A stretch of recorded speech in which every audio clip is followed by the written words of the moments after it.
Do I have a motion to return to open session? So moved. Second. Mr. Robertson, Dr. Gitry? Any discussion? Ms. Reed, will you please call the roll? Ms. Bond, Yes. Franklin, Dr. Gitry, Yes. Ms. Pardon, Yes. Mr. Roberts, Yes. Dr. Roundtree, Yes. Ms. Purcell. Yes. 7 in favor. Motion carries. Do I have a motion to certify closed session that, to the best of each member's knowledge, only public business matters lawfully exempted from open meeting requirements by Virginia law were discussed in the closed meeting to which this certification applies, and only such public business matters as were identified in the motion convening the closed meeting were heard, discussed, or considered? So moved. Second. Mr. Roberts and Dr. Roundtree, any discussion? Ms. Reed, will you please call the roll? Ms. Bond, Yes.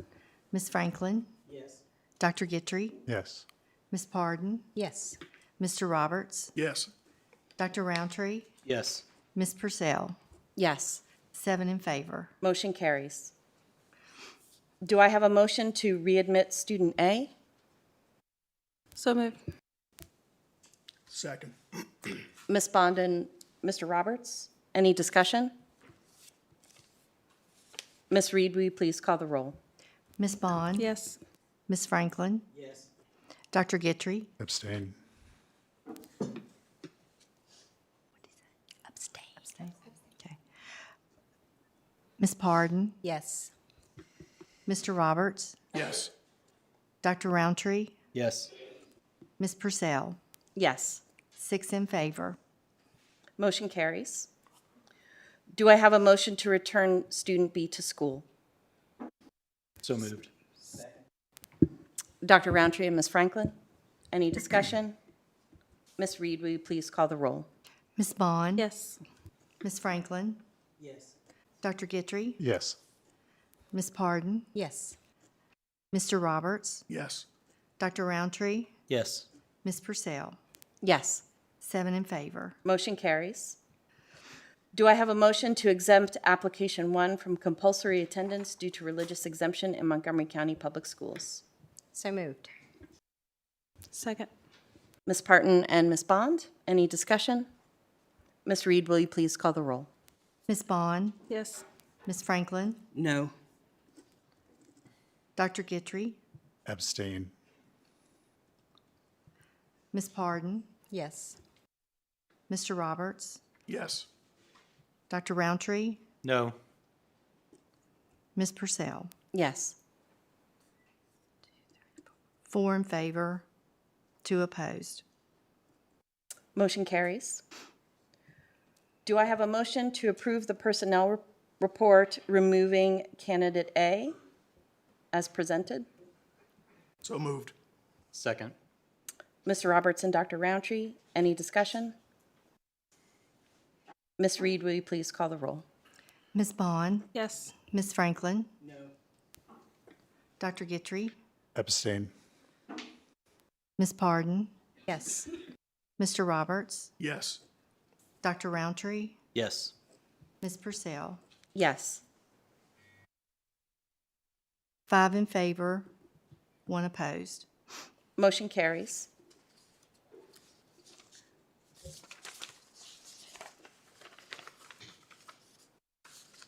Great, thank you all for letting us take care of some of those closed session items.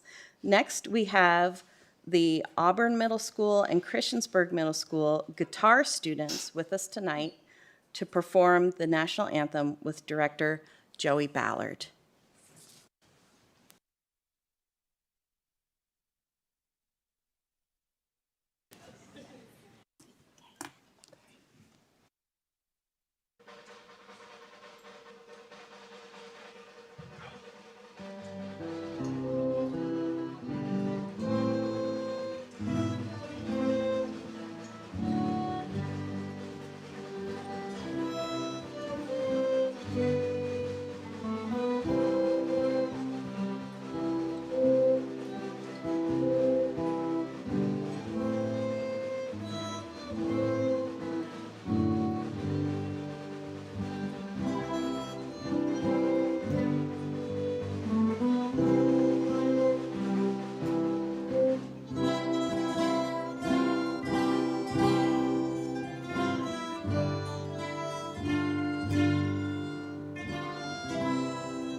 Thank you so much, students and families, for coming out and playing for us tonight.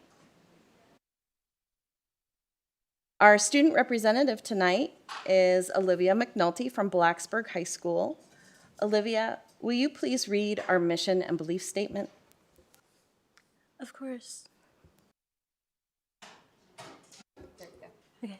Of course, thank you. MCPS is an innovative educational community. We value diversity and we are committed to equity and inclusion.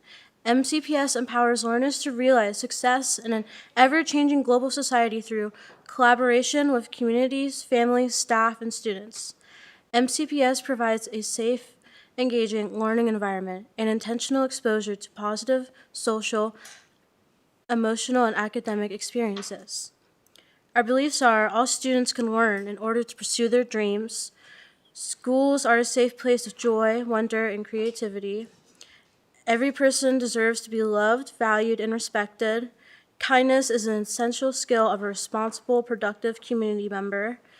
The diversity of our community is one of our greatest strengths. All people deserve equitable access to opportunities and resources. Every child deserves an advocate. Honoring the voices of students and other stakeholders strengthens the school community. Open communication and feedback are vital to our growth. Learning and teaching are collective efforts that begin at birth and involve the entire community. And finally, relationship building and high expectations are foundational to student success. Thank you so much, Olivia. Our next item of business are student representative reports.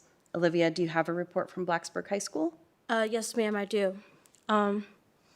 Blacksburg High School continues to demonstrate excellence both inside and outside the classroom, and we are incredibly proud of our students for their hard work, determination, and commitment to achieving those goals. From academic accomplishments to school-wide events, students have shown dedication, school spirit, and willingness to be involved in their community. The Blacksburg High School MAC team achieved an impressive victory by winning the 2026 Eastern Division Championship. The team excelled across multiple academic categories, with each team category enjoying a trophy, which included all-round English, math, and science. This accomplishment highlights with the dedication, teamwork, and academic excellence of the students involved, as well as the strong support from their coaches and peers. Just before spring break, students gathered at the Bill Brown Stadium for the Spring Sports Pep Rally, which brought energy and excitement to the campus. The event featured a variety of games and activities for both students and teachers, which included competition between opposing classes and a teacher versus students tug-of-war. The junior class stood out during the event, dominating several of the games and showing strong school spirit throughout the rally. Blacksburg High School's prom-themed Sunset in the Countryside is scheduled for April 18th from 8 p.m. to 11 p.m. Following prom, students can attend the after-prom celebration at Blacksburg Middle School. This event will be a safe, alcohol-free, tobacco, vape-free, and drug-free environment, provided at no cost to all juniors and seniors who have purchased a prom ticket, along with their dates. We have reminded our students about the Cinderella and Prince Charming Boutique through the VT YMCA, which offers free or low-cost formal wear to high school students. The boutique provides dresses, suits, shoes, and accessories in a variety of styles and sizes, helping remove financial barriers that might prevent students from attending formal events. All students, regardless of budget, are encouraged to take advantage of this opportunity to feel confident and prepared for prom. Thank you. I also have Auburn High School's report if you'd like me to read it. Thank you so much, Olivia. Sadly, Laura Altizer wasn't able to join us tonight, but I'm glad that she sent her report along, and thanks for reading it for her. Good evening. The school year is almost over, and Auburn is very excited to close another year off successfully. Auburn students will be participating in the biomechanics field trip tomorrow at Virginia Tech. The students will tour college labs and facilities all day, as well as participate in several labs on site. The field trip will cover fields involving biomechanics, biomimetics, and robotics. Although band season is over, our band team is still doing very exciting things. Our band will take a trip up to Dollywood on April 17th to perform at the park, after which members will be released to enjoy Dollywood for the rest of the day. Prom is May 9th this year, and our students are very excited for it. Tickets have been on sale since March and will continue to be available up until prom itself. While no theme is decided yet, Auburn is very excited for this year's dance. Thank you. Thank you so much, Olivia. Next, we'll move on to our honors, awards, and recognitions. First, we will have our seniors of the month. Dr. Lori Comer, Director of Secondary Education, will start our presentation for seniors of the month. Good evening, Chair Purcell, school board members, Dr. Gimple, and student representatives. We're proud to celebrate our remarkable achievements of our outstanding seniors for April. These students, of course, have embodied leadership and dedication, making a lasting impact. Their profiles, please stop by and visit them. They're out in the lobby here on the government side and in our central office lobby. You're going to hear tonight some reflections from their teachers and their administrators. These exceptional students are the best of our schools, supported by the encouragement of their families and their educators. We will ask the principals to come forward. Mr. Hurd from Auburn High, Mr. Stewart from Blacksburg, Mr. Gwynn from Christiansburg, and Mr. Todd Lewis from Eastern Montgomery High School.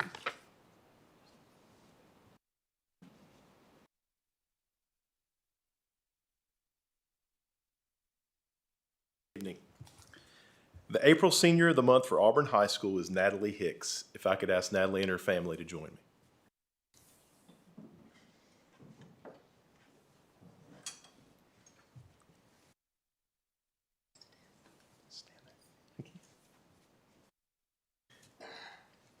Natalie has been among our top students academically for the duration of her time at Auburn High School.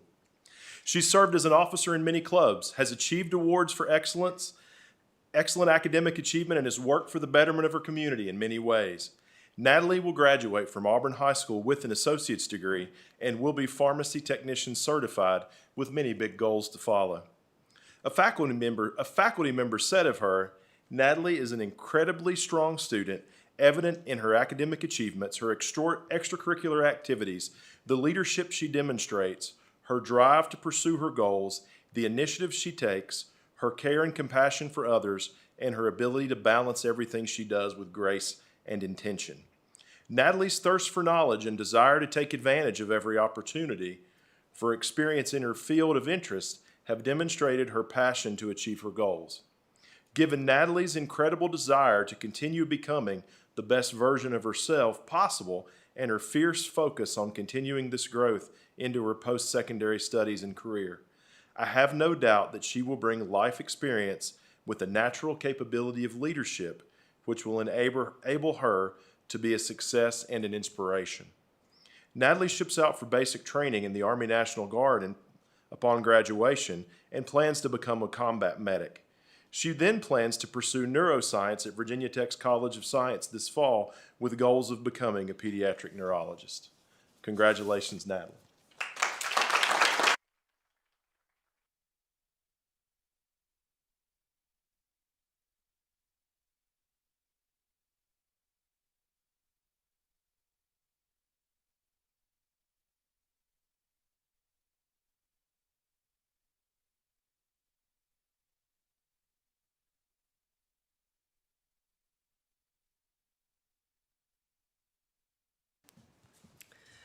Good evening, members of the board. Dr. Gimple. It is my pleasure to present the Blacksburg High School Senior of the Month. This evening, I'd like to recognize Tess Dickens as the April Senior of the Month. Tess is here this evening with her family. I'd like to invite them to come up and join me as I read a brief statement from one of Tess's teachers.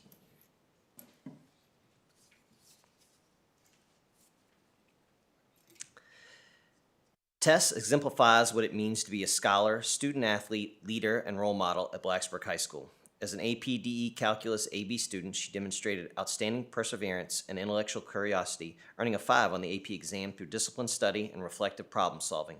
Her growth into a confident problem solver has made her a trusted peer resource within one of the school's most rigorous academic environments. Beyond the classroom, Tess leads with a purpose as a member of the cross-country, indoor track, and outdoor track teams. She is also president of the STEMinist Club, where she fosters inclusivity through guest speakers and community events. Her leadership is grounded in empathy and maturity, qualities she consistently displays while balancing excellence in her sports and rigorous academics. Tess embodies integrity and a genuine love of learning, making her truly deserving of being named Blacksburg High School Senior of the Month. Congratulations, Tess.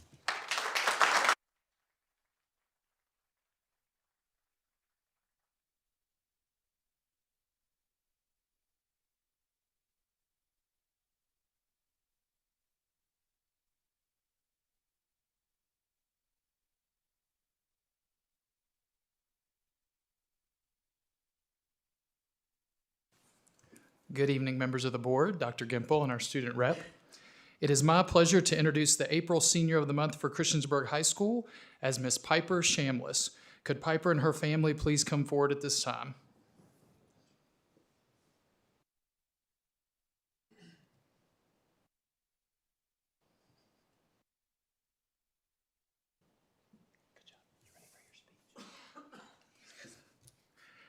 When asking some of Piper's teachers and coaches to describe Piper, they said, "Piper is distinguished by a rare blend of academic brilliance and profound character. She is set to graduate with both her high school diploma and an associate's degree, all while also completing requirements for her CNA license.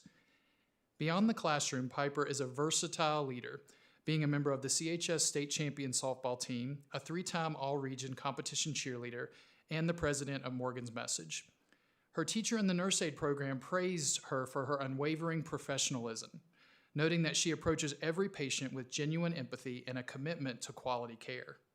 In rigorous courses like AP Government, she stands out for her critical thinking and her ability to support complex opinions with thorough research.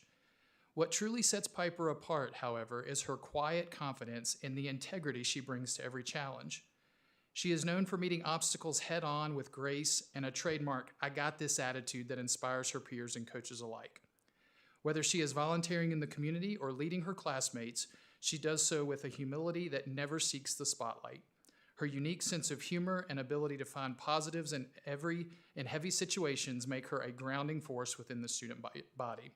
Piper is a true representation of the core values of CHS. Piper plans to attend Virginia Tech this fall to major in biological science with a biomedical concentration. Congratulations, Piper.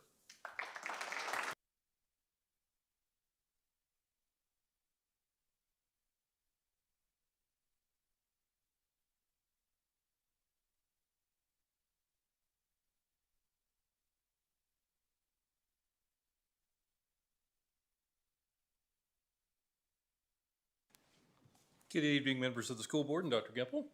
It's an honor to be here this evening to recognize the Eastern Montgomery High School Senior of the Month, Allison Blevins.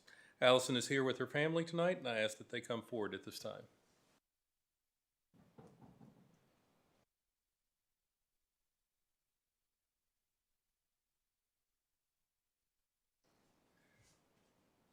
One of Allison's teachers, Mark Eaton, wrote the following, highlighting Allison's qualifications for this honor.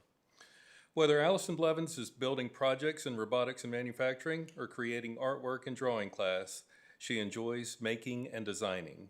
She values MAC and Scholastic Bowl because they allow her to expand her knowledge alongside her classmates, and she appreciates Beta and SCA for the opportunity to serve and support other students. For Allison, FBLA and EMHS Hiking Club, of which she's a founding member, are both fun and educational experiences.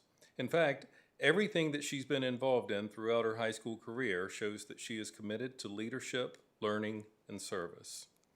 After graduation, Allison plans to attend Radford University, where she will major in media studies. She hopes to become a journalist so that she can share meaningful stories with communities and help keep them informed. Congratulations, Allison, on this well-deserved recognition.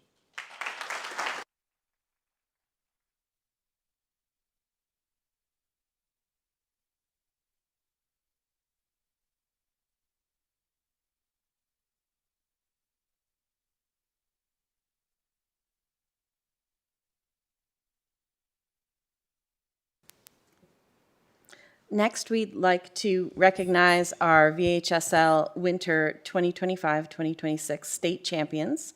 Dr. Lori Comer, Director of Secondary Education, will start our recognitions for these winter season champions. Good evening again. It is my honor to present to you the Winter 25-26 Virginia High School League State Championship teams. In addition to our athletic teams for the VHSL, this year we have a VHSL Scholastic Bowl winner to recognize also. Each principal will come forward and recognize the championship coaches and team members. We'll start with Mr. Hurd, followed by Mr. Stewart, Mr. Gwynn, and Mr. Lewis.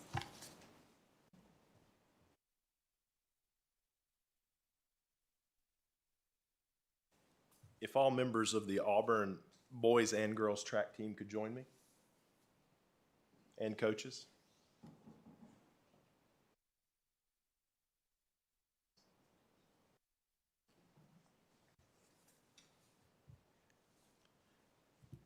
Auburn had 7 individual state champions and 2 teams from the winter season. The individual state champions in the girls 4x8 relay, 4x800 relay, the relay team of Charlie Songer, Beverly Warner, Autumn Rohr, and Allison Funk ran away with the race, winning by 29 seconds over the second place team. In the boys 4x400 relay, even though the meet was already won, the team of Bryce Brunk, Brody Dillon, Easton Dobbins, and James King ran an inspired race to top off the meet with their championship performance. In the boys 55-meter hurdles, sophomore Isaiah Heyman easily won the finals of the 55 hurdles, easing up before the finish once he had won the race. The boys long jump, sophomore Ethan Brunk edged out his competition in winning the long jump by 1 inch. In the boys high jump, Gideon Meyer easily won the high jump with a leap of 6 foot 6 inches. His jump broke the meet record that was just set by Drew Royal from Auburn last year. In the girls shot put, Allison Harris won the girls shot put by just a half an inch over her opponent, but became state champion. In the boys shot put, Kobe Bonds left absolutely no doubt as to who the best shot putter in Class 1, and it's in the state of Virginia for that matter, winning by almost 11 feet. His throw was over 60 feet and was the longest of any shot putter in any class in the state. I think he has a personal record of 64 feet or so. Team state champions.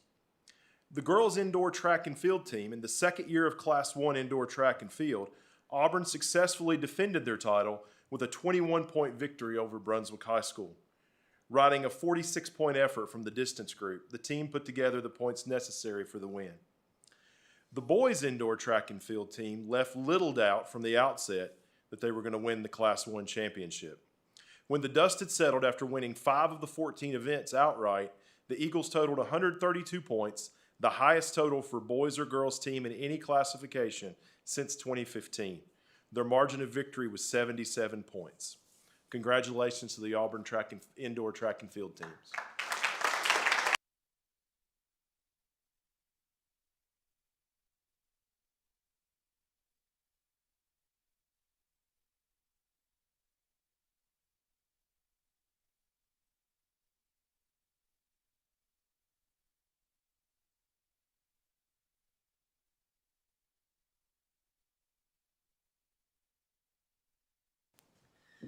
All right, Blacksburg High School had several individuals and one team that won in the winter season of VHSL Athletics. I'd like to invite any wrestlers that we were recognizing, swim and dive student athletes, and girls indoor track student athletes.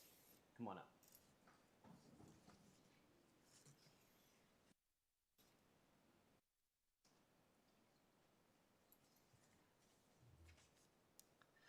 First, I'd like to start with individuals. First in wrestling, Dakota Parker at 106 pounds. Dakota went 21-4 this year as a sophomore. Dakota took first in the region tournament and then carried it into first place finish at the state tournament. Swim and dive, congratulations to Leah Brown, who was the state champion in girls diving. Jillian Wiersma won the 500 freestyle at the state, and she qualified for All-American consideration. She is also verbally committed to swim at Virginia Tech.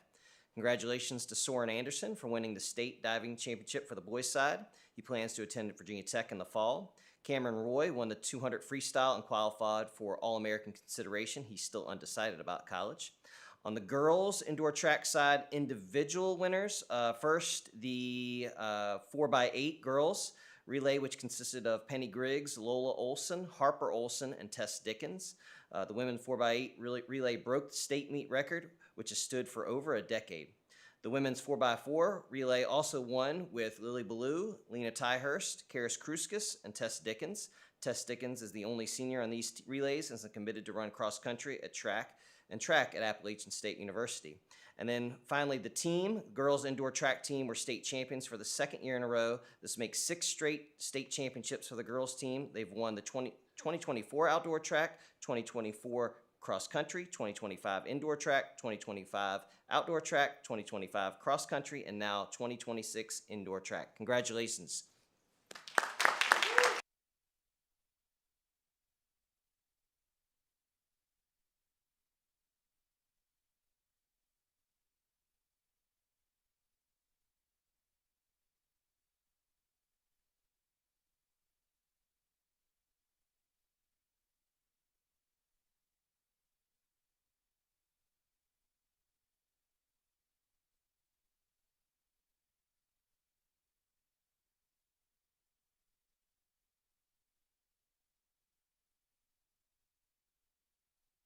I'd like to take just a moment to recognize our Scholastic Bowl for the academic side of the VHSL. If there's any members of the Scholastic Bowl team or any of our coaches who might be here tonight. Just real briefly, the Scholastic Bowl secured a three-peat and has now won the last 3 state championships in Scholastic Bowl. And some of our members are actually headed to Richmond in the next 2 weeks to compete and battle for the brains. They are in the Final 4 with a chance to win it all in late April. Thank you.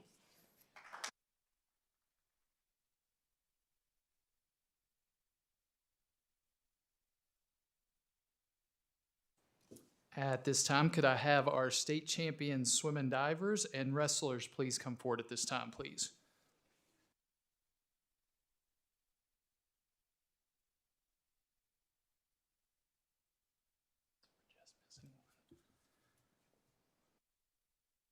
So we're going to start off with ladies first.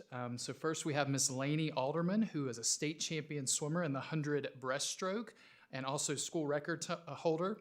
Her time also earned her automatic All-American honors this past season, making her one of the top 100 breaststrokers in the nation, and she's only a sophomore.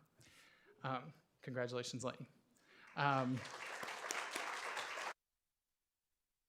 Next, we have Mr. Luke Rawlings, state champion diver at the 1-meter dive. This is his second straight state championship honor, and he also holds the state record for the 1-meter dive.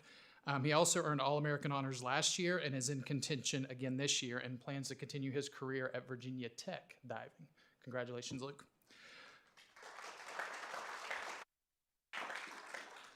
For our wrestlers, first we have Mr. Reza Masjuni. He earned his first state champion honor as a freshman in the 144 weight class. Congratulations, Reza. Not present tonight is Mr. Jake Roby. He earned his second state championship honor in his career and did so at 190 pounds. And last but not least, we have Mr. Brady Hand. He ended his career as a 4-time state champion for CHS and will also be recognized and honored by the National Wrestling Hall of Fame this Saturday in Charlottesville, Virginia. He earned his 4th state championship honor in the 150-pound weight class this past season. Congrats, Brady.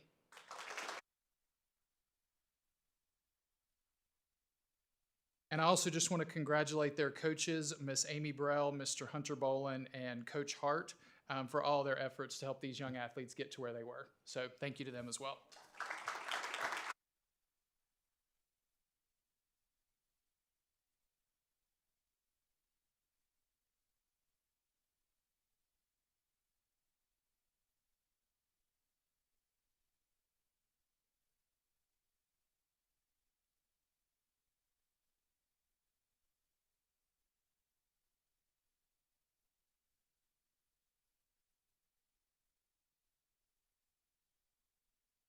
Evening again.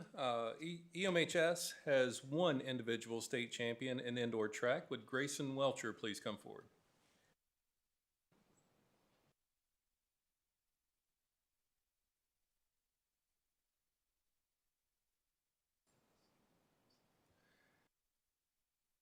After only having indoor track established for 2 total years, Eastern Montgomery High School is proud to be represented by the first-time boys indoor state champion sophomore Grayson Welcher. Grayson is a 4-sport athlete at EMHS. During the winter season, he is a member of both the boys basketball team as well as the indoor track team. To say that Grayson works hard, has grit and determination really doesn't say enough. During the stretch of cold and inclement weather when schools were closed and practices had to be canceled, you could still spot Grayson on Old Town Road getting his workouts in despite the frigid temperatures and the snow and ice, and it certainly paid off. Grayson is the Class 1 state champion in the 1,000 meter, finishing with a time of 2:38.55. Congratulations, and thank you for your hard work and dedication.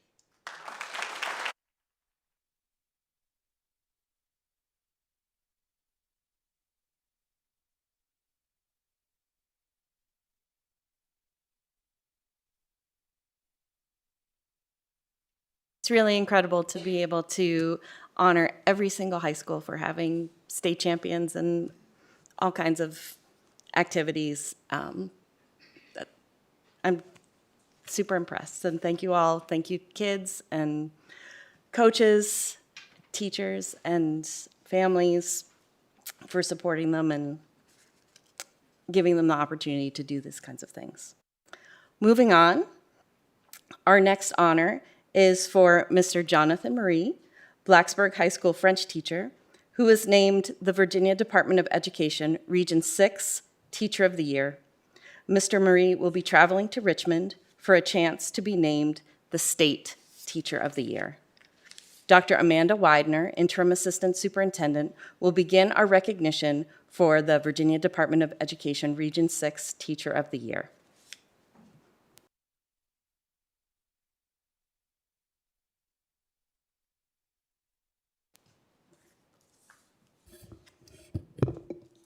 Good evening, Chair Purcell, school board members, student representative, and Dr. Gimple. At our February 3rd school board meeting, I had the privilege of announcing Blacksburg High School World Language teacher Jonathan Marie as the Montgomery County Public Schools Teacher of the Year. As our division's honoree, Mr. Marie was subsequently nominated for state-level recognition through the Mary V. Becuvis Virginia Teacher of the Year program. As part of this process, Mr. Marie submitted a comprehensive portfolio to the Virginia Department of Education for consideration at the regional level. I am proud to share that on March 19th, the Virginia Department of Education named Mr. Marie the 2027 Region 6 Teacher of the Year for Virginia, recognizing his exceptional dedication to preparing students for success in a globally connected world. This exciting announcement was made in person at Blacksburg High School by State Superintendent of Public Instruction, Dr. Jenna Conway, who noted, Jonathan Marie inspires students to become global citizens who understand and appreciate the diverse world around them. Learning another language opens doors to new cultures, new ideas, and new possibilities. His teaching helps students broaden their perspectives and develop skills that will benefit them throughout their lives. Dr. Gimple also shared his congratulations, stating, "We are incredibly proud to see Mr. Marie recognized as the Region 6 Teacher of the Year. This honor is a testament to his commitment to academic excellence and his unique ability to inspire students to reach their full potential. Mr. Marie embodies the very best of our division's mission, and we are fortunate to have such a dedicated educator leading our classrooms." At this time, we invite you to view a short video that highlights Mr. Marie's impact, featuring his teaching in action and reflections from students whose lives he has positively impacted.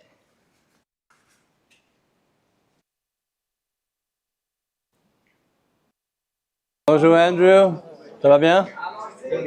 Très bien. Ethan, bonjour. He is the most wonderful teacher I think I've ever had in my life. He has changed the way I learn. Ils ont fait ou ils ont créé. 5 élèves ont créé. He cares very much about his students and he does as much as he possibly could for them, and I think that he deserves to be state teacher. Trois applaudissements pour Ethan. Allez.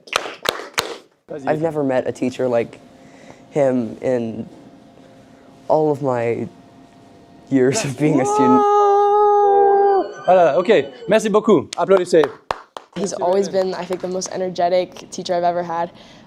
He always has a plan for the day, and even if we get a little off track, he always has some way to incorporate French into it in some lesson. It doesn't always have to be French, it can be a life lesson too. So I think every day he's very positive, so I really appreciate that about him. Élève en français AP qui a 3 points. I have a lot of fun in there and learn so much every single day that I go in there, and I just feel like it's a really great environment and such a positive group of people that are in there. He's going to support you through anything, no matter who you are, no matter like what kind of person you are. He's always there, and I really appreciate that. And I think that's why he should be State Teacher of the Year.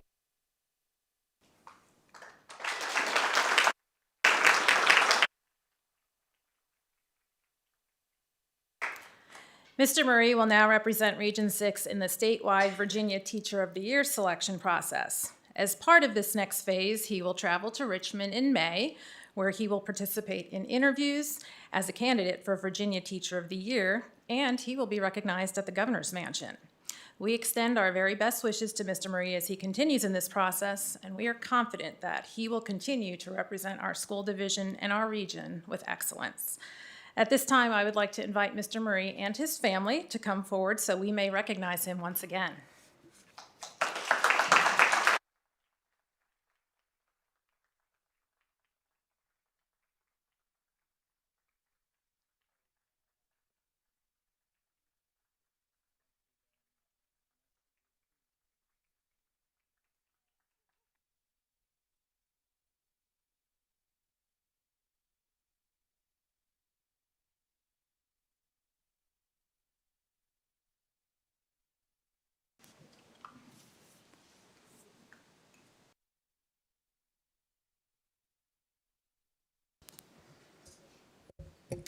And now, the Montgomery County School Board would like to express appreciation and recognize Sheriff Charles H. Hank Parton for his outstanding service and valued partnership with Montgomery County Public Schools. I will now ask one of our board members, Dana Parton, to read a resolution to honor Sheriff Parton.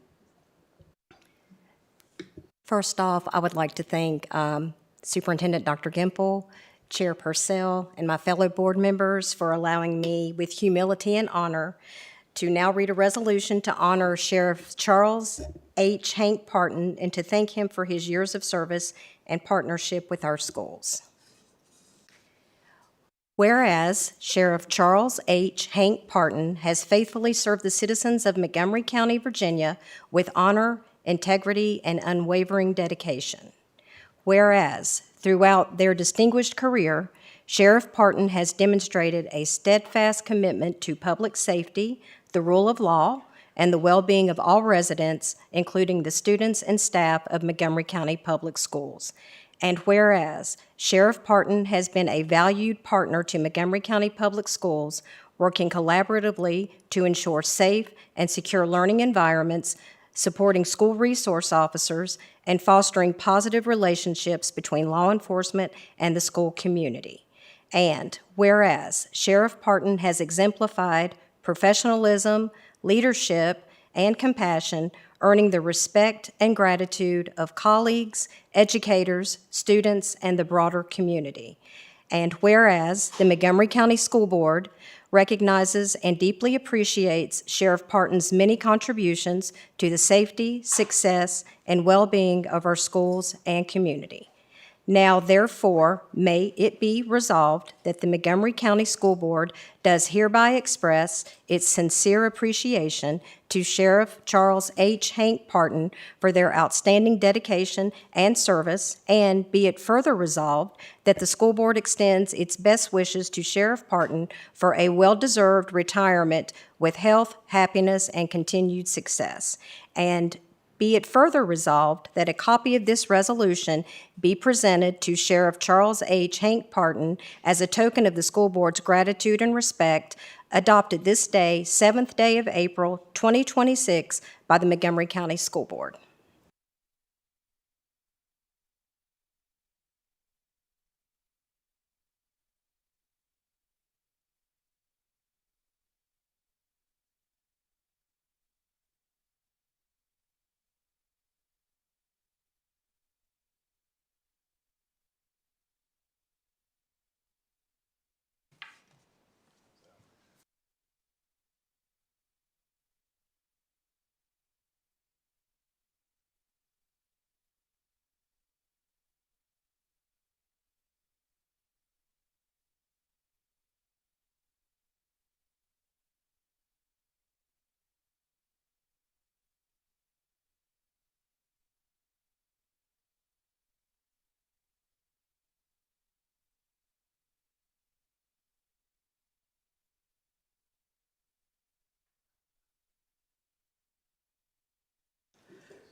Right. The board will now take a brief break to thank our honorees for being here today.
Our next agenda item is public address.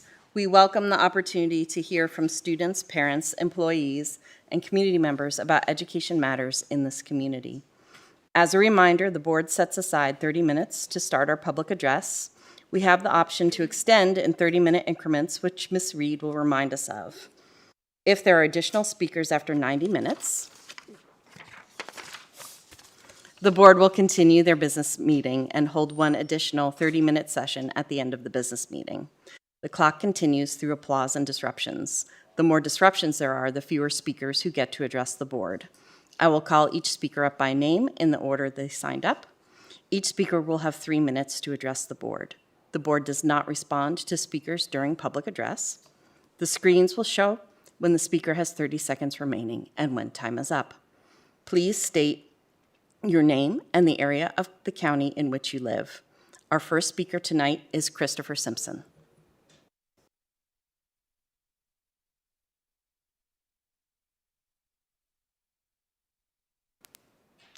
It seems like Mr. Simpson is not present, and that's the only speaker we have signed up for public address this evening.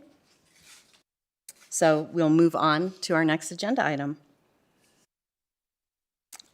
Our next agenda item are consent items. If no one wishes to move an item out of consent, we will consider these items approved. Our next agenda item are the financial reports. Do I have a motion to approve the payment of the bills as presented? So moved. Second. Dr. Gitry and Ms. Bond? Any discussion? Ms. Reed, will you please call the roll? Ms. Bond? Ms. Franklin? Yes. Dr. Gitry? Yes. Ms. Pardon? Yes. Mr. Roberts? Yes. Dr. Roundtree? Yes. Ms. Purcell? Yes. 7 in favor. Motion carries. Now we'll move into our business meeting. And Dr. Kelly Gimple will provide our report from the superintendent. Yeah, a couple things before we see a short presentation. I do want to welcome everybody back from spring break. I hope everybody's well rested with 38 days of school remaining for us. Let's finish strong. I want to thank the AMS and CMS guitar students for being here, along with our parents, and getting us started tonight. That was an awesome rendition. Really appreciated that. April 6th through 10th is National Assistant Principals Week. This is where we're going to celebrate our unsung heroes in our schools and those folks that support our teachers and work with our students to motivate them. They also provide excellent support for our principals. And if you're an AP, I know you're hustling every single day. That is one of those jobs that is very unsung, and there's a lot of work behind it, and they really do help run our schools and keep our kids safe and support our teachers. So thank you to all of our assistant principals. It's also National School Librarians Month. With that, during the week of the 19th through 25th, I'm going to invite all of our school board members and our essential office staff. We're going to be invited to go out to our elementary schools and do some reading to some of our younger students. So more information will be sent out regarding that to all of our school board members for you to sign up for some schools and some grade levels, but we'll get that information out to you shortly. But I just wanted to give you a heads up that you're invited to read to our students coming up in the next few weeks. We're also partnering with the Imagination Library. That's a group that is sponsored by Dolly Parton, who provides free books to our preschool students. And so we're partnering them for this month, trying to advertise that and to drum up a little bit more business for that awesome organization that provides books free of charge. It'll actually send the books to the houses of those young children with their name on it, so they get a little, a book in the mail addressed directly to them. The link will be on our website shortly for anybody out there who has preschool students who would like to take part in this. And again, it's a free service, and it's called Imagination Library. You'll hear more about that as we move along through this month. It's also prom season. With all the excitement that goes with that, the nice warm weather, I just want to do another reminder to our 16, 17, and 18-year-old drivers to please, please, please slow down, put your seatbelts on, put your phone away, and pay attention to the road. Just a critical time as the weather changes here. We just want to keep you safe and make sure that you're enjoying the rest of the school year and on into your future. So take it easy on the roads, please. This month is also the month of the military child. In MCPS, we have about 120 military-connected children in our schools, so important to recognize them. It's also Autism Awareness Month. Over the past couple of weeks since our last board meeting, I've attended lots and lots of fun things here and interesting meetings. I've took a tour of the Christiansburg Institute Museum. If you have not been there and seen some of this living history, you need to go by and check it out. They're doing an awesome job of collecting artifacts and displaying them. Very proud of that heritage there. So if you ever have a chance, please stop by the Christiansburg Institute. That museum is right down the road here from us. I met with the Economic Development Commission. That was a great meeting, learning a little bit more about the area and some of the key people that help to keep our county thriving in many different ways. The MCPS Assistant Principal meeting was held just a few weeks ago. I had an opportunity to speak to all of our assistant principals. I also met with all the school counselors and had a chance to address them. That was a great time to get to know them and see their faces and have an opportunity to interact. Also, the Greater Montgomery Liaison Group met again, and so I got to sit down with those folks again and kind of hear some reports from all different areas of our great county. So great couple of weeks. Tosh has kept me extremely busy here. I met with every single principal in the division over the last 2 weeks, and along with all of my staff members, just talking about where they see themselves in the organization here, what their goals are as far as career, and just getting to know them a little better. So I really appreciate their time and coming up here to central office and sitting down with me and just sharing a little bit of themselves. And I'm just absolutely convinced that we have great leadership within our schools and also within our central office, and I just want to thank everybody for their hard work. All right, next, Mike Brown, you're going to give us an update. We're working on the CIP. The CIP is a huge document that we're putting together. Last time we met, we presented a historical view of all the different projects that had taken place going back about 10 years. Dr. Brown has now put together a immediate needs and 1 year out sort of prospectus for us. It also includes cost analysis. He's going to go through this in a presentation just so you can see what's upcoming within the next year. And these are things that were identified through the research, through our facility study as being a critical need to be replaced or addressed. All right.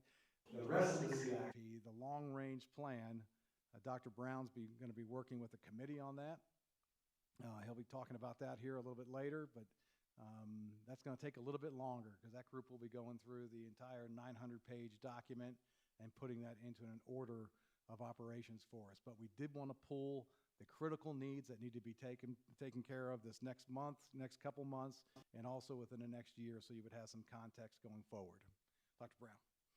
Thank you. This is part two of our presentation. As Dr. Dimple said, we had the historical data last time. This data was compiled as part of our facility study. And we asked our architect to put a list together of projects that needed attention in the next 12 months.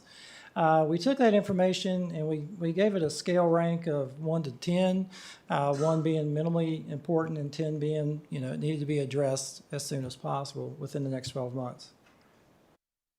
The first item is Auburn Elementary School. We have a generator there that's been in place since the school was built. It has some issues. The cabinet is rusted. We have some issues with the fuel line. This generator also, it powers our fire panel in case the power goes out, and also our emergency lights. This is something that we feel like we can do in 2026 and be an easy replacement. The estimated cost on that is $69,000. Auburn High School and Prices Fork Elementary, it was identified that we needed some railing installed in some areas and to repair some railings. The picture on my left is Prices Fork Elementary, and the picture on my right, that is at Auburn High School. That is something that we can do fairly quickly, and I've actually got a contractor giving us some estimates on that so we can move forward. $11,500 for both of those. Christiansburg Middle School. Their gym curtain divider is currently inoperable. We are looking into a possible repair.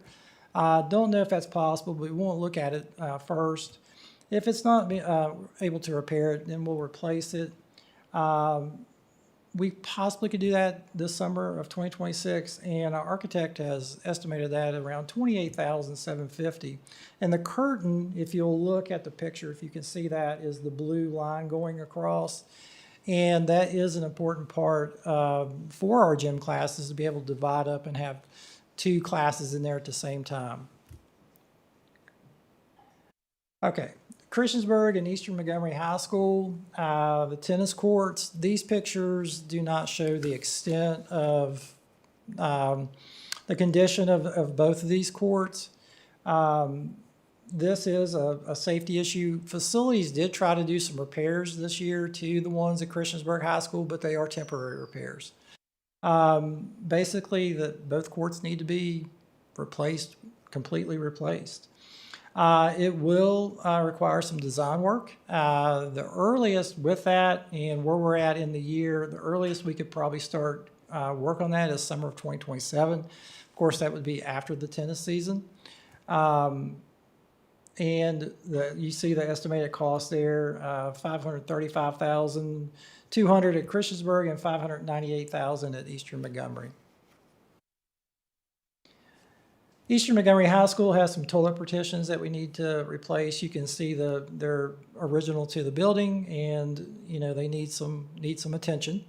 We could do that the summer of 2026, and you can see there that cost estimate is $57,500. Gilbert Lincoln Elementary, they have a handicap ramp that leads from the building out to the annex. And as you can see, it's in pretty poor condition. We would like to replace that this summer. And of course, there will be design services needed from our architect and to bid that out. Estimated cost on that is $115,500. But you can see just from the pictures there, it's a little out of level. You really can't get a close up, but the salt and just the years have deteriorated the actual surface, and it could be a tripping hazard. Kipps Elementary School. Of course, we have spoke about the canopy that was damaged during the ice storm. We need to get that replaced. I've asked our facilities personnel to go ahead and remove that canopy so we can get that entrance opened back up. So we need to do that. The other thing too is there's some gutter and some brick that needs attention. And on my right, if you see the front there, the green area, that is the gutter, and some additional guttering associated with that needs some attention. The brick needs some attention, and we need to get that taken care of this summer. Montgomery Central. So there's some steps that come out from Montgomery Central, and as you can see, they're in pretty poor condition. We have 2 options there. No one really uses the steps. So one option is we could just remove them and reseed that area and go forth. Or we could, if the board so chooses, we can actually remove and replace those stairs. But that's something, if we replace them, it's $230,000. If we just remove them and reseed the area, probably around $25,000 to $30,000. And again, I don't know that they're used. I'd have to check with Mr. Stanley to see about that, make certain, but those are our 2 options for that. Charlesville Middle School. Again, we have some steps that need some attention. As you can see there on my right, the steps need to be replaced. The hot water heater has some, it's just at its end of its life cycle, needs to be replaced. And then our electrical system, we need to look into that, about replacing that as well. We are actually speaking to another consulting engineering firm to get a second opinion on that to make sure that we take the right course of action on that. So I should have some additional information for you at the next board meeting on that. So if we do have to replace the electrical panels and the switchgear, and combined with the stair replacement and the water heater, you're looking at $2,047,000. So, in conclusion, right now, over the next 12 months, we're looking at around $4 million. The summer total there, projects $626,750. Summer, that's where we have the bulk of the cost there at $3,410,000. I also broke that out per strand for you as well. So again, this is a second part of our presentation leading up to the kickoff of our CIP and getting more in depth with that. So at this time, if you have any questions, I'd love to answer them for you. So I have one. With the tennis courts at both of those schools, what's the alternative if they're not usable at this time? So Eastern Montgomery is just now getting back into tennis, and they've made arrangements with, I believe, I talked to Mr. Lewis, I believe they practice there. You can practice on them. It's just, I don't know that you can play on them. I do believe they potentially play their matches at Glenver right now, but they would like to get a more, a tennis courts that they could use and host matches and so forth. Christiansburg, like I said, we really thought outside the box and came up with a solution and repaired 3 of the courts. We spoke with the tennis coach and Mr. Gwynn there. So they were okay with the 3 courts that we repaired. But like I said, those are temporary repairs at best. So I think they're playing matches there at Christiansburg, but I'm not 100% sure. I'd have to verify that. Excuse me, may I bug in? I was on the varsity tennis team last year, and whenever Blacksburg went to Christiansburg for a home match, we were only able to use 3 of the tennis courts, which held up multiple matches when you have singles and doubles, because the other ones were just unplayable. It wasn't fair to one team if you played on one side, so we could only use 3 at a time. Thank you. Okay, because they look pretty unsafe, even to practice on. So you can repair these, but in my experiences, in 2 school divisions I've been in, you wind up spending a lot of money on the repair.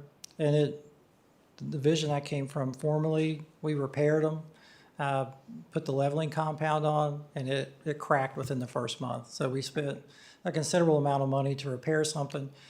Basically, the foundation or the ground underneath has failed, and it needs to you just need to take it all up, recompact it, have geotechnical engineering services there, make sure it's compacted, do your stone, do new asphalt, and resurface the actual tennis courts. So it's a complete removal and replacement. Pretty substantial work. Thank you.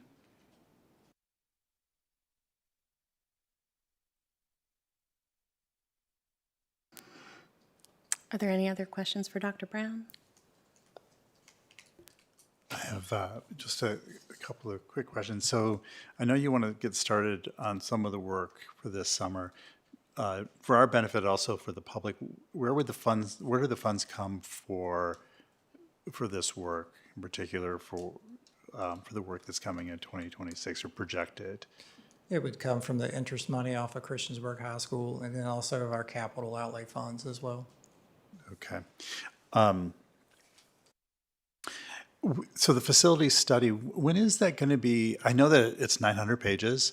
Presumably there's an electronic copy of that. When is that going to be made available to the board as well as to the public, since presumably, if public funds were used to finance the study, then it should be, in my belief is that it should be made available to the public as well. It's not privileged. We're working to get it into a format that it can be presented because it's so large right now. It's just, it's really difficult to flip through.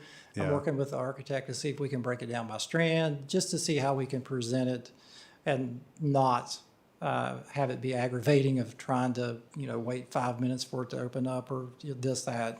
So we're working on that currently and hope to have it. Okay, great. I'm looking forward to, Yes. to seeing that. Thank you so much. Yes. Ms. Parton? So concerning the tennis courts at Christiansburg High School, I know there has been some discussion. I know when we had the softball field put in, we had an issue. And the reason I know this is because I was sitting there watching my daughter play softball, but then tennis matches were going on. And I think part of the problem has been alleviated due to the scheduling and times of the tennis matches versus the softball games. But there were on several occasions where some of those matches went over time and softball had started and vice versa. So back when Dr. Meyer was here, it was brought up to see if we could have some of the safety netting put up for the foul balls from the softball field. I know a couple of tennis players have been hit. Thankfully, no one has been seriously injured, but I've had a couple people reach out to me with concerns on getting that netting up. From what I remember, that was talked about with the board way back when, and we were told at that time that that was going to be done, but it has not been put up yet. So I was wondering if that could be looked at and discussed, and we could check the price on that. And I figured since we're going to make the tennis court safer, if we could just incorporate the netting, go ahead and incorporate the netting up there with that as well. To keep the foul balls from the softball Yeah, field? to help catch the foul balls, so doesn't pose an issue to any of our tennis players possibly getting hit I'll and look things like that. into that tomorrow. Okay, thank you. Ms. Bond, did you have anything? Okay. Thank you so much, Dr. Brown. Thank you. And Dr. Gimple, if you could just maybe provide some context about the superintendent's report, as previously it hasn't been our practice to have information this deep in your report. But if you could just kind of explain the differentiation and kind of what we're trying to do with, or what you're trying to do with presenting some things as part of this report as opposed to elsewhere in the agenda. Yeah, so the idea behind having some of these reports in the superintendent's report period is really just communication. It's really trying to provide information to you all to keep you up to date. Like, we didn't really have to do like a one-year plan or a historical perspective, but as we're building towards our CIP, instead of having a separate whole presentation, this is really just to give you information, right? These aren't customary regular reports that the board would receive quarterly or yearly.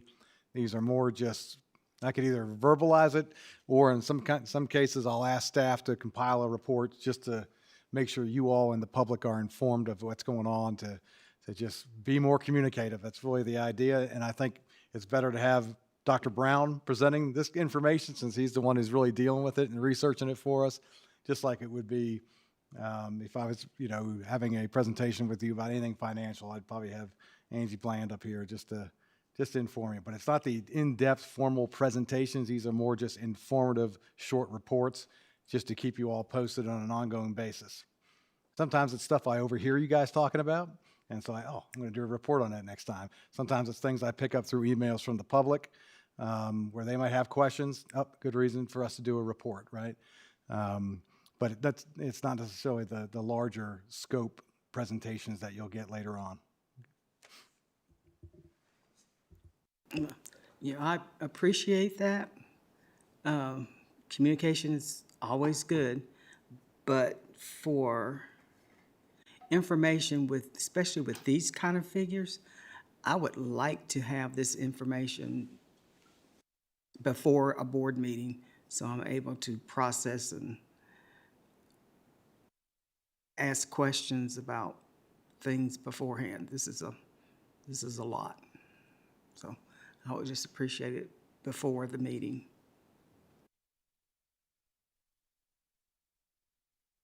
I think that was the goal, was to have it on there so you could peruse it prior. It just took a little bit longer to put this one together, collect figures and things like that. But I appreciate Dr. Brown's efforts on it. Ended up being a good report. So that's why it wasn't in a different area.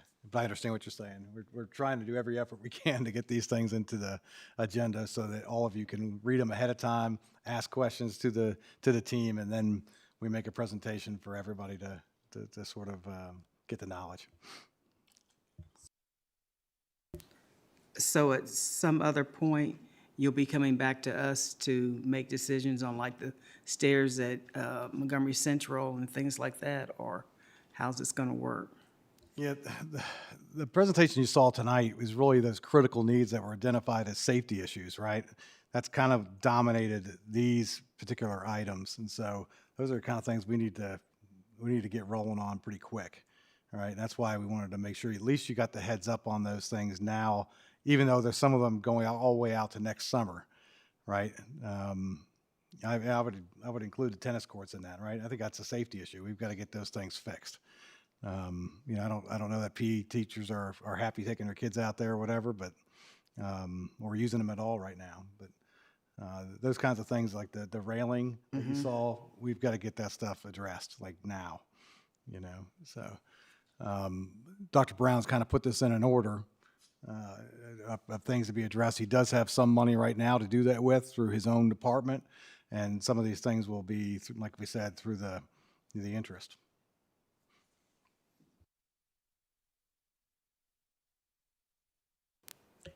If there aren't any other questions, we'll move on to the next agenda item. Yep, okay.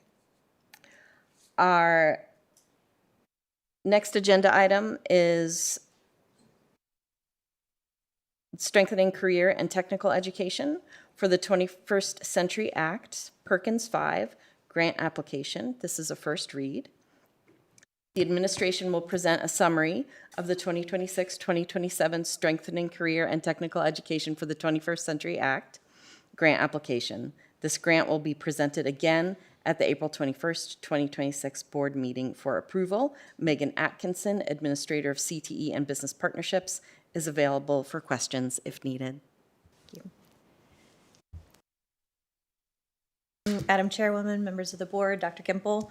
I just wanted to go through a quick summary of where we are with career and technical education and the draft of our Perkins plan. So I shared in the presentation a list of the Board of Education approved industry credentials for next school year. We use that list to determine which credentials we assign to our different programs. And then I also included the link to the Virginia Office of Education Economics. That is a partnership with Virginia Works and Economic Development, and they determine where we can anticipate jobs to be, what industry sectors are going to have growth in jobs. So when we're lining up and selecting those credentials, when we're looking at potentially selecting new programs, we have to show that there will be jobs available in those programs. So those resources are there for you to review. And then for our industry credentials, they have started designating the credentials as either high demand or just industry credentials.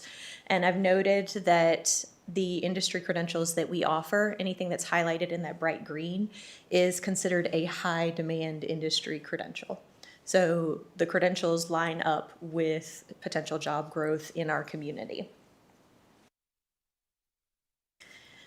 To summarize the application, our points of pride in our annual performance report, that's based on our student scores from the 24-25 school year.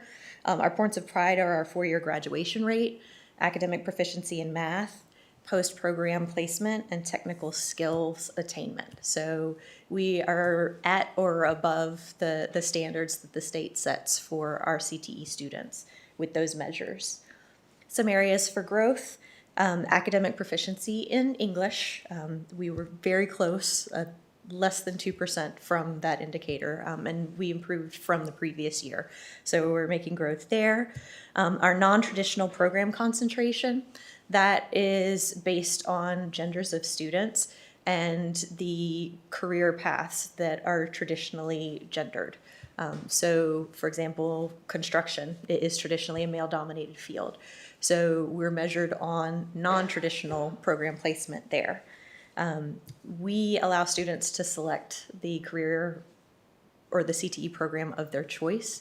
So that number is going to fluctuate based on student interest. Attained recognized post-secondary credentials, so those are those industry credentials. We've got some room for growth there, but we've improved over the previous year. Our special populations, our students with disabilities, academic proficiency in science, and then our work-based learning indicator. So we've got some work to do there, and that comes from the revised definition of high-quality work-based learning that went into effect this school year. So the demands of work-based learning are significantly higher, and they're attached to a CTE program. So we're working on getting those numbers up as well. And then in the Perkins plan itself, which is attached to this agenda item, we did note that we don't have the actual Perkins budget yet. That typically comes later in the early summer. We'll submit the application using this year's allocation, and then once they send us that number, we revise it and send it back in. So for the funding that is coming through Perkins, we will use that $174,000 that we were allocated this year. You'll see the majority of the money is dedicated to equipment. CTE equipment is expensive, so we appreciate the money that we get there. We also have allocated $16,000 for professional development. A lot of our CTE teachers are a department of one in their building. So we want to encourage them to attend state and national conferences so that they can collaborate with teachers that are teaching the content area that they are also teaching. And then we are wrapping up our industry credential testing for this school year, and we always set aside some money in our Perkins plan to make sure that we offer industry credentials to all students and that our students do not pay for those exams, that we pay for them. So we use the state allocation that's given. We have 3 different state allocations, and then that remaining expense we pay for with our Perkins plan.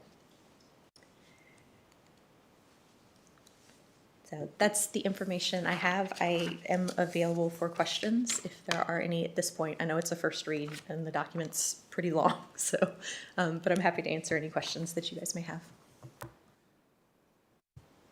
Board members, any questions? I just have a quick question. So the 175,000 roughly that was allocated for 25-26, is that number given to us, or do we apply for that amount of money? So that number is given to us. The state applies for their Perkins allocation from the federal government, and then it is divided among all of the localities in the state based on student enrollment.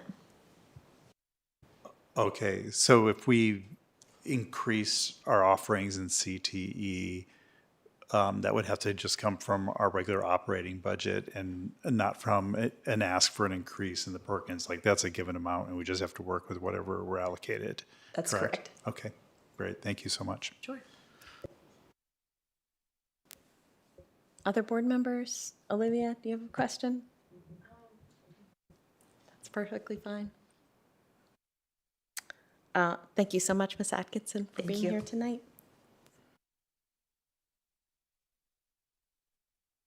Dana, did you have a question? Okay. Moving on, Dr. Matt Dunleavy, Director of Grants, Innovation, and Partnerships, will present information on the supplemental appropriations request from the Patron Endowment. Good evening, Chair Purcell, members of the board, Superintendent Gimple, Ms. McNulty. Ms. Reed, Ms. Osborne. I am Matt Dunleavy. I'm the Director of Grants, Innovation, and Partnerships here at the Montgomery County Public Schools. I'm joined by my colleague Andrew Webb, Coordinator of Communications and Public Relations. We are here this evening to present the supplemental appropriations request regarding strategic implementation of a unique and impactful gift to our students, the Patron Endowment. Before we dive into the logistics of the request, it is important to understand the heart of this initiative. This endowment was established in 2020 through the incredible generosity of Ralph W. Patron, created in loving memory of his mother, Juanita W. Patron. The mission of this endowment is twofold. Number one, access. It is dedicated to introducing and promoting recreational and amateur golf to the students of MCPS. And number two, character. It aims to use the game of golf as a vehicle to foster the essential life values, including honesty, sportsmanship, and citizenship. To fulfill this mission, we are proposing the creation of the Patron Golf Simulator at Auburn High School. This facility represents a significant pivot for MCPS towards high-impact investments from the endowment. Rather than smaller, fragmented efforts, this center will serve as a flagship facility providing year-round golf instruction, moving beyond the limitations of seasonal weather, and legacy preservation, ensuring the Patron's family's contribution is recognized in a permanent state-of-the-art space. And ready for the next slide. So on the left, you'll see Juanita W. Patron during her active years. And on the right, you'll see an artificial intelligence mock-up of the space.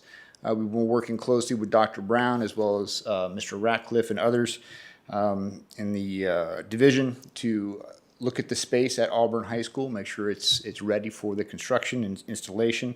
And so that is an artist's rendition, and you can see we've got some memorabilia there, as well as a picture in honor of Mrs. Patron. The center will feature a massive 16-foot impact screen and a TrackMan I/O system safely mounted above the swing arc. The space also includes an observations zone with a high top bar for student engagement and a dedicated area featuring a portrait and brass plaque to honor Mrs. Patron. To bring this vision to life at Auburn High School, we are submitting a supplemental appropriations request in the amount of $62,700. These funds will allow us to complete the strategic implementation of the center, providing a space where our students can build both their athletic skills and their character in an environment that honors the Patron family's commitment to our community. It is important to clarify that these funds are coming exclusively from the endowment, not the division's general fund or capital improvement budget. These funds are legally restricted by the donor's intent to be used specifically for the promotion of golf. I want to close by thanking the Patron family and the former executive of the Patron estate, Mr. John Skelton. Both have been extremely generous and helpful in guiding our efforts. Thank you for your time and your continued support of innovation in Montgomery County Public Schools. And Andrew and I are happy to answer any questions you might have. Board members, any questions? Ms. Franklin? I would just like to say it's a wonderful opportunity that the Patron family has endowed this county with, and I just can't wait. Maybe I'll even come and take a swing. Yeah. Yes, ma'am. Yes, ma'am.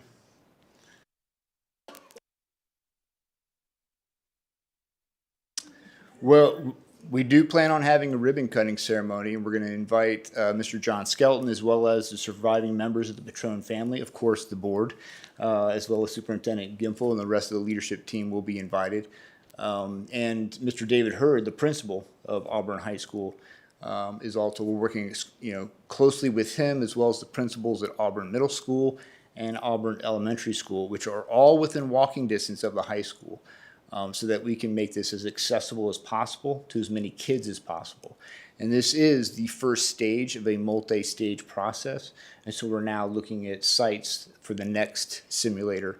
And we're hoping that'll either be in Eastern Montgomery or in Christiansburg, so we can continue to build upon this legacy, but also honor the wishes of Ms. Patron to really make this accessible to all kids, including and especially those kids who may not have the opportunity or resources to access the game of golf. And so we're thrilled and thank you for recognizing that generosity of the Patron family.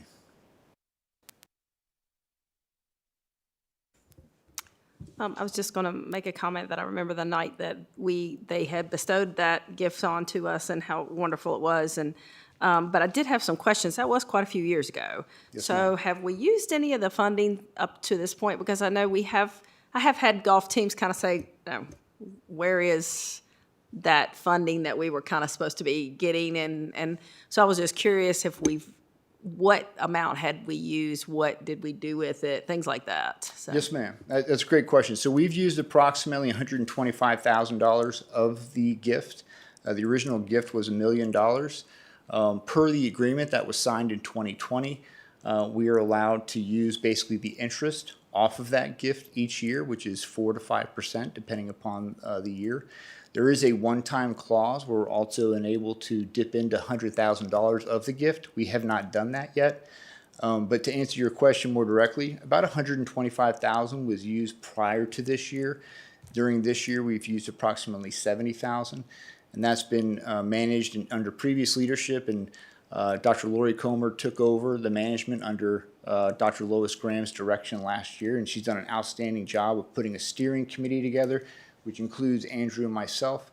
And since then, we've looked at, okay, well, how do we continue to use this strategically? And that's where we started to explore the stimulation centers. But in years past, to answer your question in a different way, Mrs. Bond, the schools were allotted different amounts over the years, and those have been used to support in direct alignment with the agreement, the game of golf. And so that might include transportation to facilities, that might include bags, that might include range finders, other things to support the game of golf. And so it has been managed in a way that's made this accessible to the schools over the years. So if I could add one thing to that, I believe it's my understanding that the Auburn Middle School team was created specifically from funding for this. So that's just one example of how that's been used. I have a question. Sorry, I know you said that it's like within walking distance between Auburn students. Will this be available for other high schools as well? Absolutely. We're looking at that right now with the building level principals to see how we can make that as accessible as possible. We haven't figured out all the logistics of that, but that is something we are focused on and developing as we speak. As Auburn will be primarily using it, do you think Auburn might actually have a chance at breaking Blacksburg's state title? Well, I think they're in different classes, but I do believe Auburn High School has secured multiple state championships at this stage. So They both won this year. yeah, so they're both doing great. Good question, though. Yeah, yeah. Thank you so much for the presentation. You started to answer a couple of the questions that I had. So how much is the fund, if there was $1 million, the initial endowment, how much interest is being earned every year approximately? My understanding is approximately 4 to 5% each year. Okay. So for this appropriation, is that coming strictly from, probably not just interest, or is that dipping into the endowment itself? No, I sir. don't have a calculation in front of me. It's coming directly from the interest. And so we have not touched the $1 million principal as of yet, and that is not on our horizon. We're going to, obviously, as we manage the budget and determine what our expenses are, but right now, you're sitting on approximately $1,132,000 minus the $70,000 that we spent this year, plus this appropriation. We'll take it down to the principal. And then those will be the expenses for the Patron endowment and the uses therein for this year. Great.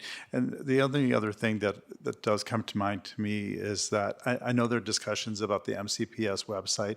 Is it easy to find information about the endowment on MCPS's website so people can see, because that could, it might inspire other community members to do something similar if they see what an endowment can do and what it can mean for MCPS.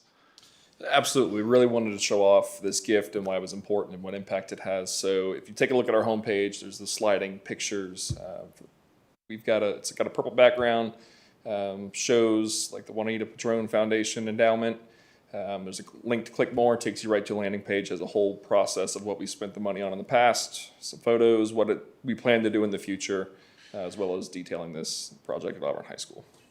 So right now, it's just on the sliding banner, but so if you okay, great. That's just, I didn't look, but if there are questions from the community about how the money's being spent, is it easy for them to find the information? Absolutely. And I believe there's a little timeline of years past how it's been spent, a couple of the PR pieces we put together. But right now, it's housed, I believe it's under the communications page, but it's linked right to the homepage. Mr. Webb, it's up there for you. This is on our webpage on the front page. That's great. I mean, some people might not know to look under communications, but I'm glad to see that we do have a dedicated We can work on finding a better landing page for it. It's one of those things that may just need its own tab. It's kind of what. Yeah, because I wouldn't know to look under the communications page for it. I mean, obviously, if it's on the front page and I notice it, but thank you. Absolutely. Thank you both. And I have to give Andrew and you credit for the website, and this is directly to your question, Dr. Guidry. We wanted to make sure and showcase for the family our gratitude. And so Andrew took lead on that and then went back, found some archival photographs, and worked directly with the former executor of the Patron Estate, John Skelton, to make sure that we really increased the profile of it. And that was also done under the leadership of Dr. Comer. It's obviously before the Superintendent Gimbel came on board, but I wanted to make sure Dr. Comer and Andrew got their credit for doing exactly what you were encouraging us to do. So it's already been done. Yeah, and just to clarify, it's on the front page banner, not under communications, but on the front page scrolling banner that all you have to do is get on our website and it'll scroll across and it comes up, you click on it, and it's all the information's there.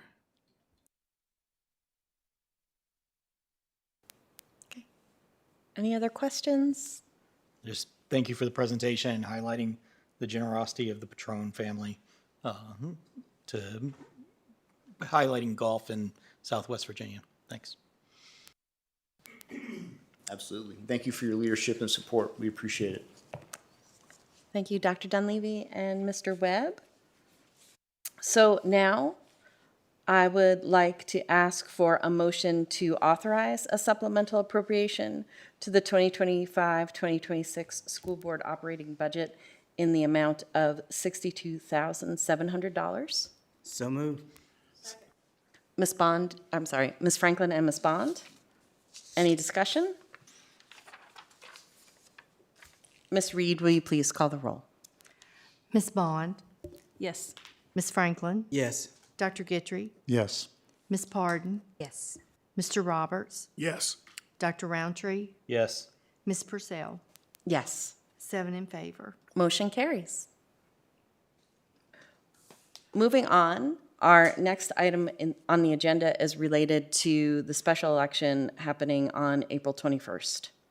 So April 21st, 2026 has been designated as a special election day in Virginia and will impact operations at 8 school sites: Bellevue Elementary, Christiansburg Middle School, Auburn High School, Price's Fork Elementary School, Margaret Beeks Elementary School, Blacksburg Middle School, Gilbert Lincoln Elementary School, and Falling Branch Elementary School.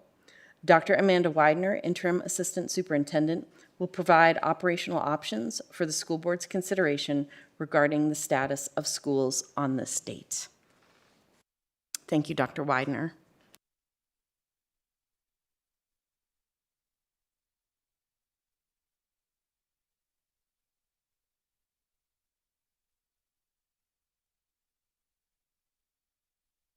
And it will impact operations at 8 of our schools, 5 elementary schools, 2 middle schools, and 1 of our high schools. Due to the anticipated increase in public access to these schools, the school board may wish to consider a calendar adjustment And there are some different options here. One option is that we could close schools to students and our 10-month instructional staff. Another option would be closing schools for students, but having it as a teacher workday. We could also consider implementing a virtual learning day. While schools have remained open during some of our past special elections, the scale and nature of this election may cause greater disruptions to both the learning environment and our school operations. Several of our neighboring school divisions have already made adjustments to their calendars. Roanoke County has scheduled a workday for all employees. Roanoke City and Floyd County have scheduled teacher workdays on April 21st. Other divisions across the state, including Chesapeake, Williamsburg, James City, and Richmond, have planned virtual learning days, and they have cited student safety and an effort to minimize disruption as the primary reasons for that. Just to bring you up to speed on how a change in the calendar might impact our instructional hours, our current school calendar includes 1,002.5 instructional hours. And due to weather-related closures that we've had this year, we have lost 76 hours.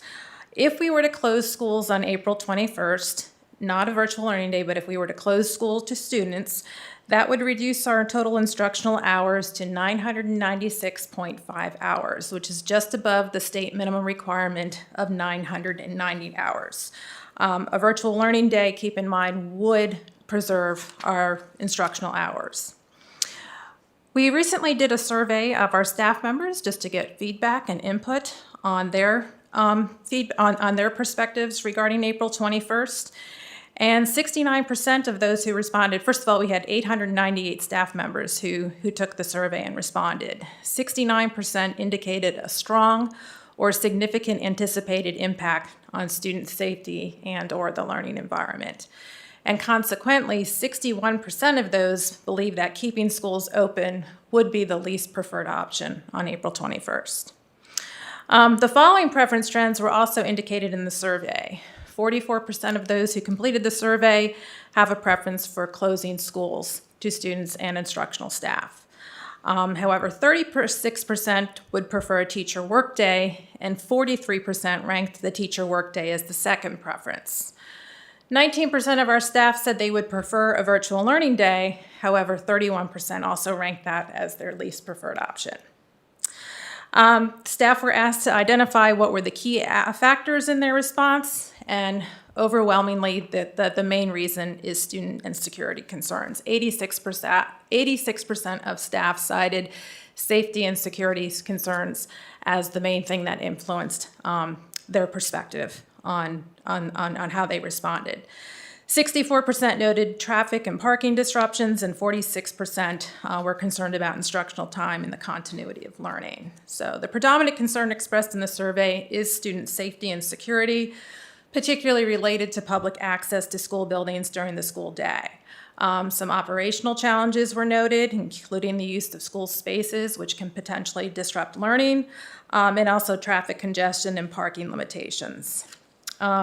Many staff members do support a teacher workday or a full closure as the safest option. A teacher workday would provide valuable time for instructional preparation ahead of upcoming SOL and AP testing. Some staff emphasize the importance of preserving instructional time, given the number of hours that we've already missed, and expressed a preference for either remaining open or utilizing a virtual learning day. And while virtual learning is viewed by some as a safer alternative, there were those who also expressed concern with the virtual learning day about its effectiveness and equity, particularly for younger students, those without reliable internet access, and staff balancing caregiving responsibilities. So based on all of these operational considerations and staff feedback, the administration recommends converting April 21st to a non-student teacher workday.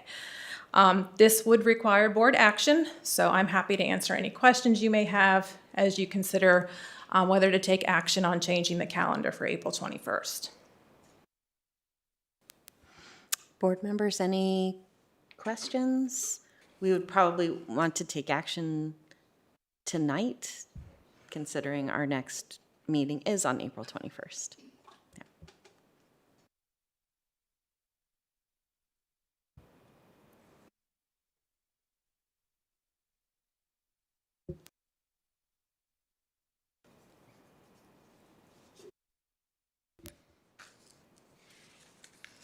So for me, the thought of reducing the amount of instructional time that we would need to be in good standing with the state,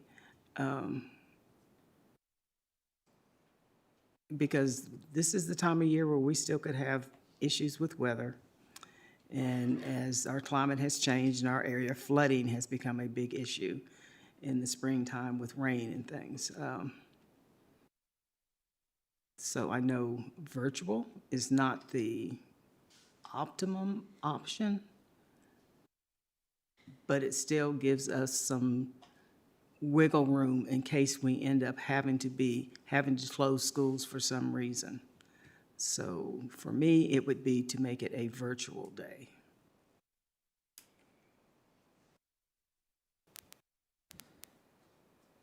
Thank you, Ms. Franklin. Dr. Roundtree?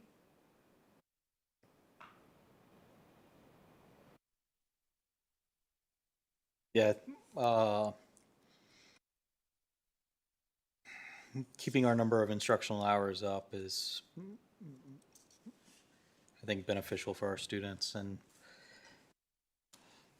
getting, having 2 weeks to prepare for a virtual day,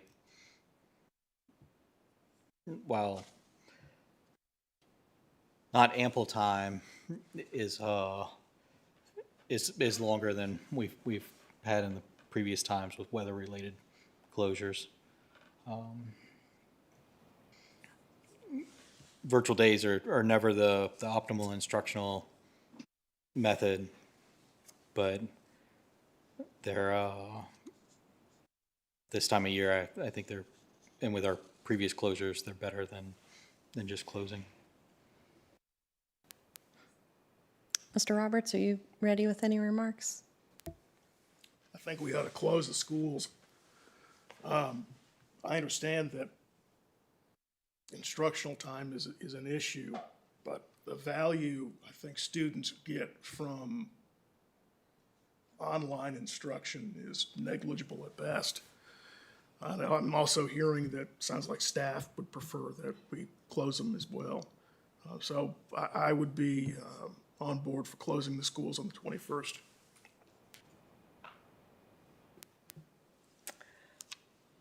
Dr. Getchie? Thank you. So for me, it's always good to have information beforehand. So if there was a survey, it would have been nice to have access to that survey, to think through this before the meeting, and to know that we're going to take action on it. Can you tell me once again the difference between the support of virtual learning versus professional development? So 19% of staff indicated that a virtual learning day would be their most preferred option. 31% ranked it as the least preferred. 44% of staff chose closing schools, not as a teacher workday, but just closing schools to students and instructional staff as the most preferred. 36 chose a teacher workday as the most preferred. And 43% ranked the teacher workday as the second preference. Okay, first. So staff were divided on the virtual learning day. Mm-hmm. Okay. And the administration is recommending professional development day. Okay. Since we have to make a decision this evening, if that's the recommendation, and looking at these percentages, I'm fine with that recommendation. I can support it. Ms. Parton? So it is no surprise that I am not in favor of virtual learning unless we absolutely have to, but until we get our virtual learning where it needs to be, I feel like it's going to be the same as the kids being out of school anyway, because I don't feel like anything is really achieved for them with the virtual learning. With it being so close to the SOL time, and I know I'm usually a stickler on the instructional time, however, I feel like for our teachers' sake, it would possibly benefit them to have an extra work day. I know They're always saying they would like to have extra time and days to prepare. So if we could use that day for them to get prepared for the SOLs, I'd be fine with that. And it sounds like, according to the survey, a good majority of those people had that as their first, if not their second choice. So I would vote, my vote is going to be for closed to students, but teacher workday. Ms. Bond? I just don't know, because it's a negative on each. You know, I hear the same. I hear teachers constantly say they want time in their work or in their classrooms without students, so that's an opportunity. I did have somebody approach me this weekend and thank me for fighting for the calendar and less days off because of how much money they had to spend for daycare during that time that they could not afford. And just that there were no programs, someone raising their grandchild. And so there's a negative to that, school being out, period. And, the safety issue for the schools that have community members coming in and voting. So I understand, and I agree with the virtual. I don't know that it's completely positive for every student. I'm not saying that it doesn't for those students that are driven. I think that they can, benefit from that. And I do think here at the end of the year, SOLs, we need that. So I don't know. Probably at this point, I think I would probably lean toward a teacher workday.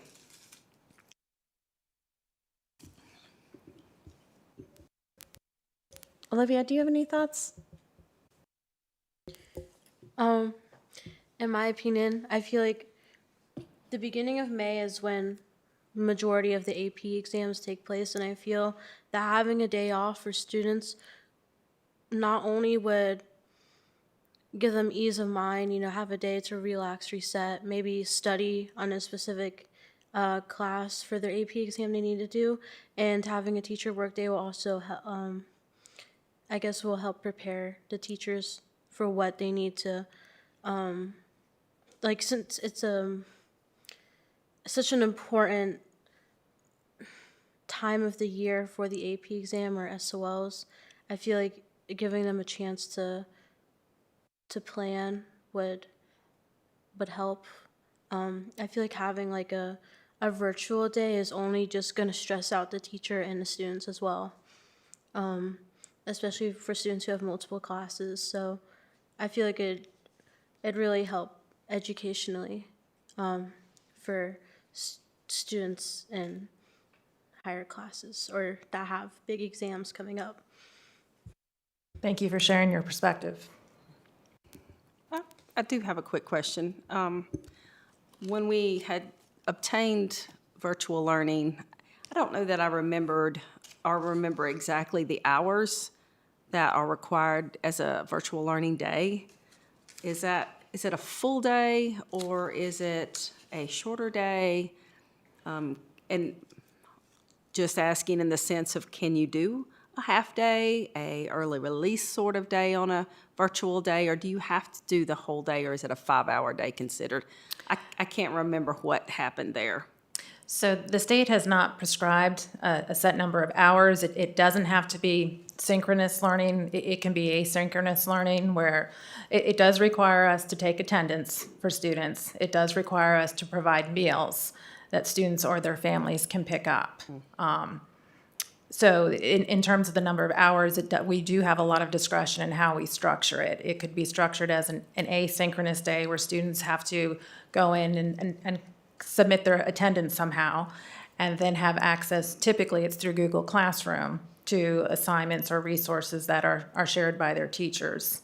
The other option is that it can be set up as a synchronous learning day where a schedule is created and students log in and through Google Meet have face-to-face interaction with teachers. But that requirement is not prescribed by the VDOE. So we have flexibility in how we would structure it. So with that being, I understand the breakfasts are provided, but since we don't provide lunch, that would also be a cost to MCPS as well, correct? By doing that virtual learning that day.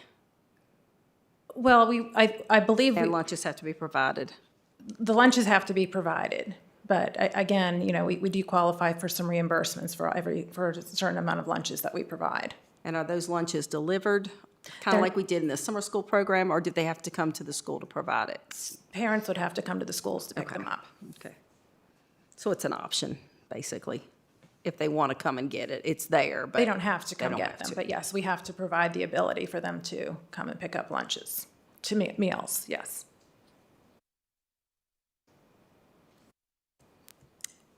Dr. Roundtree, you have another comment? Sure. So I was writing down those numbers as you were saying them, so I might have some wrong. 19% virtual learning day was the least preferred. 44%, or sorry, 19% virtual learning day was the most preferred, 44% least preferred.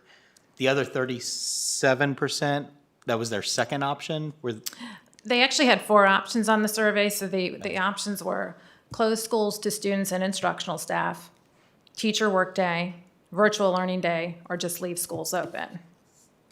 okay.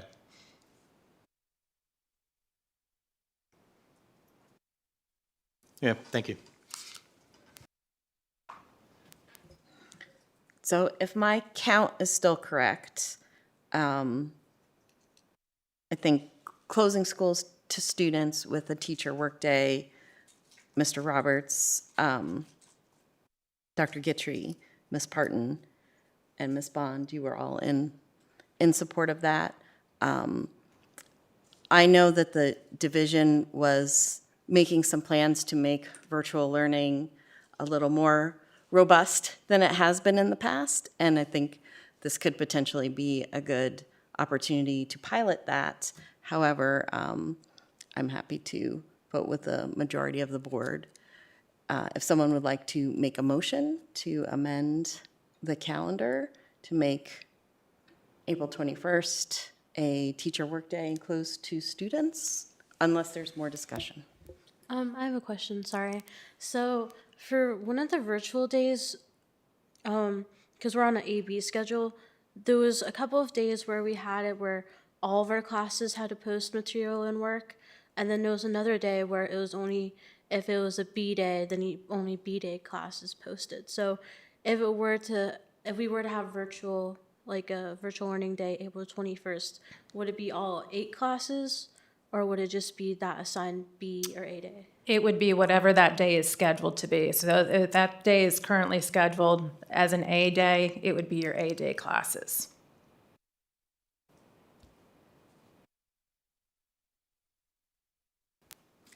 Is there any more discussion or other questions?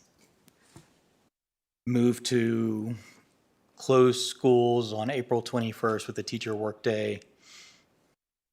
That was the motion, right? All right. I believe so. Second. Motion by Dr. Roundtree, seconded by Mr. Roberts. Ms. Reed, will you please call the roll? Additional discussion. Any additional discussion? Ms. Reed, will you please call the roll? Ms. Bond, Yes. Ms. Franklin, No. Dr. Guitry, Yes. Ms. Pardon, Yes. Mr. Roberts, Yes. Dr. Roundtree, Yes. Ms. Purcell. Yes. 6 in favor, 1 opposed. Motion passes. Thank you. Thank you, Dr. Widener. Moving on to our next agenda item, we have a first read of a board policy review, MCPS policies from Section 1. I am so sorry, I am skipping ahead in my agenda paper. Next on the agenda, we have some employee exit information and a presentation from Dr. Tom Brewster. This presentation provides an overview of employee exit trends across recent school years, highlighting key patterns by job category and demographic groups. The goal is to better understand where retention efforts are succeeding, identify emerging areas of concern, and inform strategies to support a stable and effective workforce.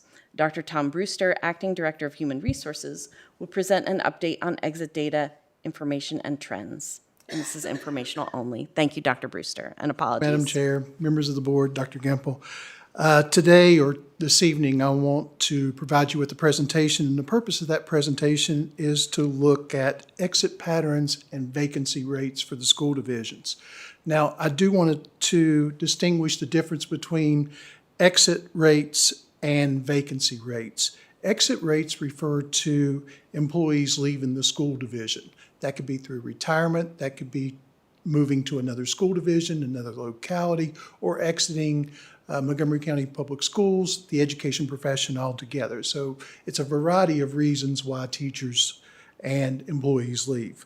Vacancy rates, however, is done at the very beginning, the start of the year. We do a report, we do a PEC report for the state where we look in real time at what our vacancies are. Once we report that to the state, then we get an idea of where we stand with the rest of the state in terms of vacancies. And we'll talk about that and how we compare with the rest of the state, how we compare with the region in terms of vacancies. But together, those metrics give us a full picture of our workforce stability, both our losses and our hiring gaps. So if you look at our exit trends, you'll find that MCPS is doing quite well. We are actually reducing the number of exits among all of our populations, among all of our categories over the past few years. We've seen a steady decline in the total number of exits from 284 down to 230 in over 2 years. The current year, and I do want to note, the current year only runs through March, so it is not comparable to the other years, and it's very difficult since it is a moving target at this particular time because we are currently receiving an active number of retirements and resignations for the conclusion of the year. It's very difficult to gauge exactly accurately what that looks like. But you can see by the slope, when we say retirements, we're talking about those teachers that are exiting as a result of retiring. When you look at others, you're looking at a variety of reasons why an employee would exit. I do want you to note that the exit percentage is based upon the number of budgeted employees that we have through each year. So you'll see that our percentage of exiting employees has decreased from 16.6% all the way down to 13%. So when we look at exit rates, they've steadily declined. The trend shows improving workforce stability, especially since the pandemic. I think during the pandemic, across the state and across the nation, there was an instability in both attracting employees, educators, and retaining those employees. And we see that that number is actually lowering and stabilizing to pre-pandemic levels. These are job category trends. This is where we've taken the number of exits by teachers, paraprofessional aides, support services, transportation, administration, professional support. And these are just a breakdown of the number of exits by category. Now, when we say professional support, we're talking about individuals such as school counselors, school psychologists, social workers, speech language pathologists, audiologists, reading specialists, etc. So if you look at the exiting trend, you'll see that we are decreasing in the area of teacher exits. We are improving in the area of paraprofessionals, and our support staff is beginning to stabilize as well. So we are seeing a downward trend in the number of employees that are exiting across all categories. One thing that I want to note is when we look at the total number of teachers and the number of exits specifically, in 2024-25, we were about 8%. That's comparable with the national average and state average. It's actually below when you look at other comparable turnover measures. And I'll compare it like this. In the state, research would look at those individuals that are only exiting the profession. We consider exits being individuals that not only are exiting profession, but maybe going to other school divisions to work. And the state wouldn't do that. The national trends would not do that. These are our demographic trends, and one of the things that I'm going to note about the demographic trends is just how important it is to know the total number of employees in each one of those demographic areas.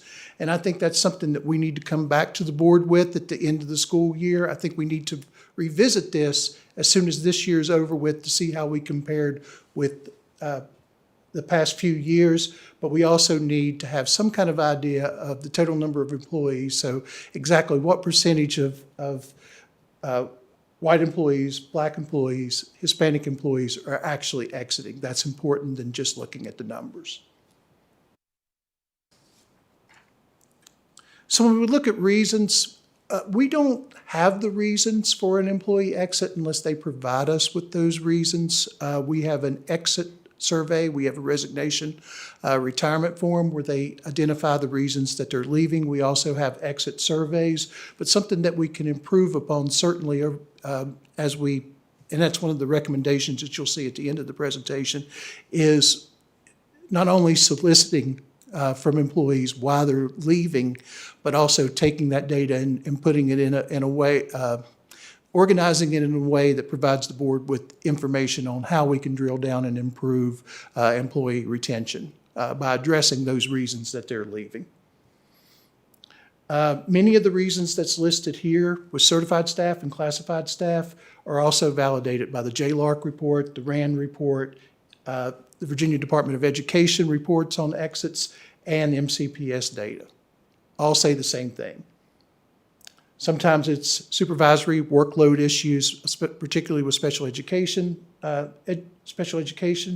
teachers. Sometimes it's just a matter of employees leaving for another school division, relocating.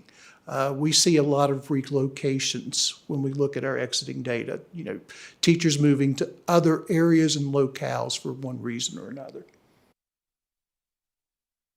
And classified, as you all know, one of the things that we've worked on is pay and pay schedules and such for classified employees. And we've seen that particular area trending downwards in terms of exits. So that focusing on pay and certainly benefits has been helpful there. The experience effect, particularly when we look at teacher retention, why does it matter? Because we invest a lot of money in our teachers that are coming in, onboarding our teachers who are coming into the classroom, providing them with real-time important professional development and onboarding. And you also see, and this is according to research, that teacher effectiveness rises sharply in the first 5 years. And that's very true, that a first-year teacher comes in and they're learning in real time, whereas after 5 years, they have a system in place and they have a system down pat, and our students benefit from that. Retention during this period is critical to building instructional expertise. Now, I can tell you there was a study in 2003 that said about 40% of teachers leave in the first 5 years. That hasn't changed. It was Jim Hunt, Governor Jim Hunt from North Carolina, that's overseeing that commission. That data has not changed. We still have the same number of teachers leaving the profession nationally. What's changed is, he described it as having holes in the bucket. What's changed is what we have going into the bucket has been limited somewhat. So we still have the same number, we still have the same issues as far as retention goes nationally as we did in 2003. So when you look at the impact on students, there is a direct correlation between teacher retention and student achievement. And I think that's important to note, and that's important. When we look at retention and we look at attracting employees, it really tells you a lot about the temperature and the culture of our school division. The financial cost of turnover between $11,000 and $24,000 is what's estimated, depending on the district size. That includes recruitment, hiring, attracting teachers, the amount of money that we put into attracting teachers and onboarding teachers. Onboarding and training is an important part because the number of hours that's invested in bringing a teacher on board and then working with that teacher over a 5-year period. These are our vacancy rates, and one of the things I want to note from the vacancy rates that's important is that our vacancy rates when it comes to teachers traditionally over the past few years has been lower than the state and region. And I think that's something that's commendable, is we are having a less difficult time filling vacancies than our counterparts in the region and the state. And I think that's important to note. One of the other things that I think is indicative of the work that we've all done over the past few years is we have a significantly lower vacancy rates for paras this year, 3.5%. Last year, it was 16% at the start of the school year. So we are doing a better job filling those positions and trying to reach out earlier in order to hire paraprofessionals so that we have them in place and ready to start school when the school year begins.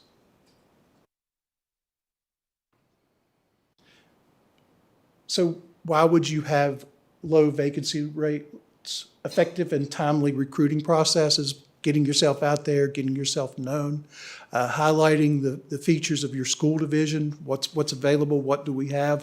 One of the things, and I'll show you on the right, is understanding our benefits option. And a lot of times we'll use that very document to sell Montgomery County Public Schools because they could use that to compare our benefit options with the other school divisions. And a lot of times we're going to come out ahead on that. So that's important. That's an important tool for us to use. Competitive salary benefits and local appeal. And finally, access to qualified candidate pipelines. And we have Radford University here, we have Virginia Tech, and we have a lot of other schools that we are adjacent to that can provide us with quality teaching candidates. So that's very important. So these are some of the conclusions, and I do want to highlight in terms of conclusions, I do want to highlight that last one, because one of the things that we've discovered over the past year is we have a lot of teachers returning to Montgomery County Public Schools. Once they leave, they go to another school division, then they come back. And 18 out of 131 new teachers last year, 14%, were former MCPS teachers who returned back to work in the division. And that's one of those, the old saying, the old song, don't know what you got until it's gone. And so they are coming back, and we do have 14% that are returning back, and certainly that's a positive for us. Teacher exits are declining steadily. We are stabilizing, particularly post-pandemic. And although there's no significant or consistent increases in exits among minority group, we need to drill down and provide some percentages and really look at why individual categories of employees are leaving. So these are some of our recommended actions. First of all, targeted retention strategies is one. And drilling down, like I told you just a few moments ago, finding out why people are leaving, soliciting that feedback from employees who are exiting on why they're leaving, and being able to categorize that in a way that we can drill down and we can start having conversations about how we improve our practices.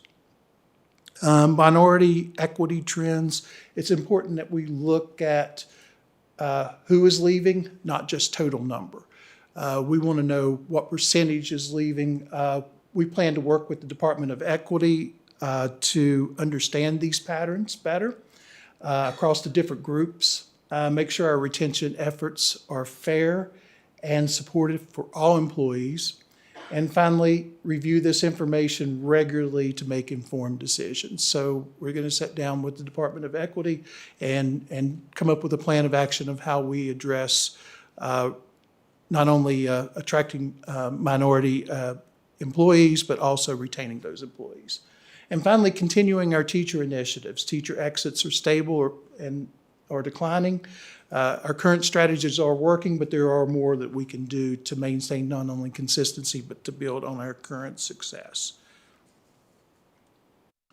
So I want to share some final thoughts, and I just want to draw your attention to the second bullet point. Further analysis of current year workforce, including a breakdown of total employees by job categories and race, will provide a deeper understanding of workforce percentages and better inform staffing and equity-focused decision-making. And I think that's very important that we drill down in those areas. So we're being more specific about why people are leaving, which category are we seeing the most exits from, and how we can better address those categories and areas. So at this time, I'll see if the board has any questions. Tom, if I could I want to clarify something real quick too. what Tom has put together here is really about exit surveys and reasons why people have left, right?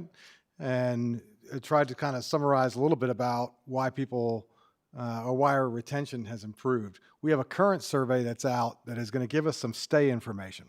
So you didn't hear stuff about climate, about things like the CVA. You didn't hear that stuff yet because no one's stating on their exit survey that they left because of those things, right?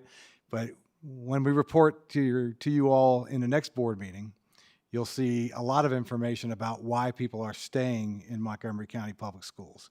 And so stay tuned for that. This was just really based on, why people have exited and the research that Tom has done and put that information together for you. So it's a little bit of a precursor for your next presentation, which will be on the 21st, which will include all kinds of things about, why people prefer to be in Montgomery County. I agree. And this information provides us with a great baseline for future information that we can provide to the board. So it was very helpful to kind of dig back and look at those exits over the past few years and see our growth improvement, but also see areas where we can improve. Board members, other questions? Go ahead. Thank you so much for the presentation. I wanted to ask, I think it's great to see the downward trend with the vacancy in a number of areas, but I do want to drill down just a little bit under support services. Who again falls under support services? Is that professional services? I'm looking on the, if you want to go back to the slide, job category trends. I think maybe back one more. Yeah, if you go back one more slide. Yeah. Oop. Yeah, It is, okay. Right there. Okay, so, under support services, you're talking about, this is your classified employees, this is your operations. When we talk about support, it's not student support services, but it's support services in terms of your custodial staff, your operations employees, such as your grounds, HVAC employees, et cetera.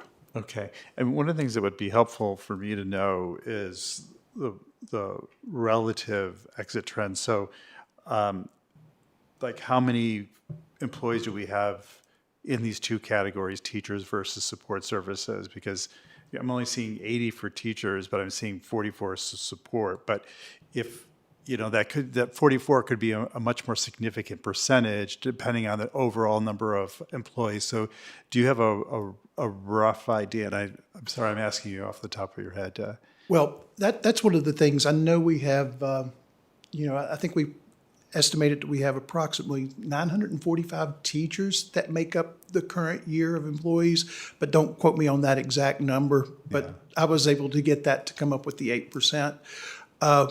But one of the things that we need to do a better job of is, determining exactly each year what percentage, what the total number of employees in each category are. And we did not have that on this spreadsheet. So, but that's one of the things that we do plan on doing is breaking down not only by categories the number of employees, but also by diversity as well.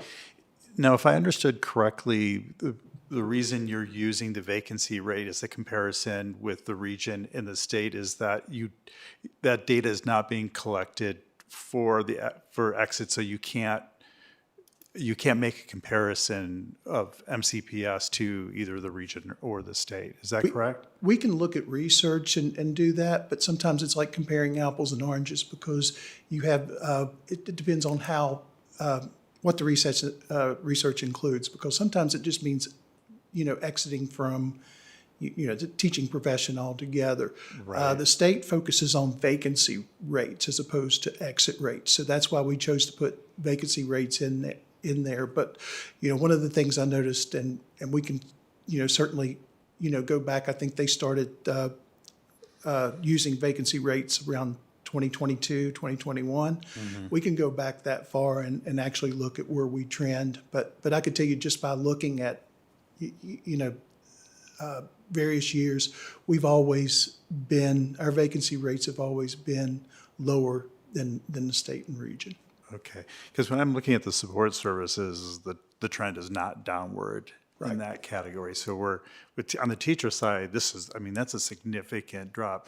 Is there a target that the division, that you have for what you want to see as a vacancy rate?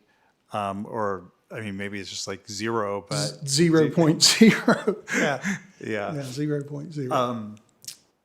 And I'm glad to hear that we're going to get some more data on why people are staying. One of the things that I was interested in is, for 25, 26, the numbers, it's not terribly helpful because a lot of these decisions aren't going to come until contract period.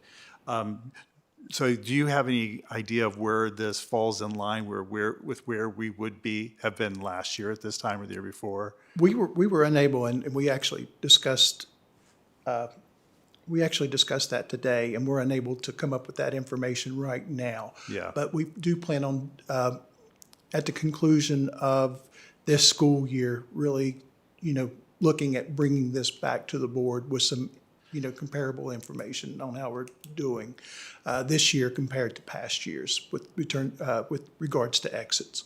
And we're also hoping to have the total numbers as well in there so you could see actual percentages. Great, that would be helpful. Yeah. Part of the reason I ask is that there have been questions about the step reduction. I know that there wasn't universal support on our side. It came up with the Board of Supervisors.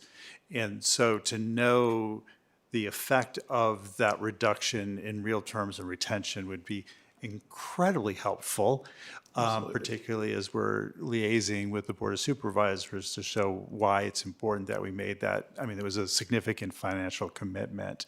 And also, as we're talking about budgets and what's possible, I'm curious to know about benefits, if that factors in, because I know MCA has come up repeatedly and said that if you reduce those benefits, you're going to be taking away any increase that we get to salaries. So I'll be curious, I'm going to be very curious to find out what those surveys reveal and why people stay. Thank you so much. Yes. Ms. Parton? Ms. Bond? Ms. Franklin? Yes, so I was glad to hear you say that knowing the total number of employees in our employee groups is crucial to understanding the information, because I would, at this point, caution us into saying that we're looking pretty good as far as minority retention, because we don't know that yet until we see those whole numbers. Because just looking at the figures that you gave us from slide, I think 7, with our African-American employees, that's like 56 employees. And if you only have 100, that doesn't show very well. So I would caution that we're doing okay there. Yeah. But thanks for the information. It's very good to see, and I can't wait to see the reason why folks are staying with us, because I have a pretty good idea of where some of that's at that will help maybe. Thank you. Mr. Roberts? Dr. Roundtree? Yeah, just to look forward to the deeper dive in the demographic information with the number of people in each of the categories, as well as the category of worker that we have. I'd just like to give a little credit to you and Dr. Widener for the activities and recruiting and keeping our numbers up here and improving them over the last 3 years, as you're showing. But to Miss Penny or Miss Franklin's point, the demographics for minority groups are questionable at this point. Certainly. Possibly having them going up with vacancies. Thank you. Thank you so much for your work, Dr. Brewster. Okay. Thank you all. I think we're done. Okay, apologies for skipping ahead before, now we are moving on to board policies, update and review. It's a first read. MCPS policies from Section 1 bylaws in the MCPS policy manual are presented tonight for the board's review and as a first read. Leah Bressler, our school division compliance officer, is available for questions if needed. Good evening, Chair Purcell, Board, Dr. Gimple. I'm here tonight to present Section 1, which is your bylaws. And it's an update of the manual, so it was for your review to look at. The only suggested change we have is going to be Policy 1-5.1, and that's simply to remove a citation to a statute that no longer applies. If you have any questions, I'm available. It is a first read, so any suggestions or comments, I'm certainly happy to take those down for you.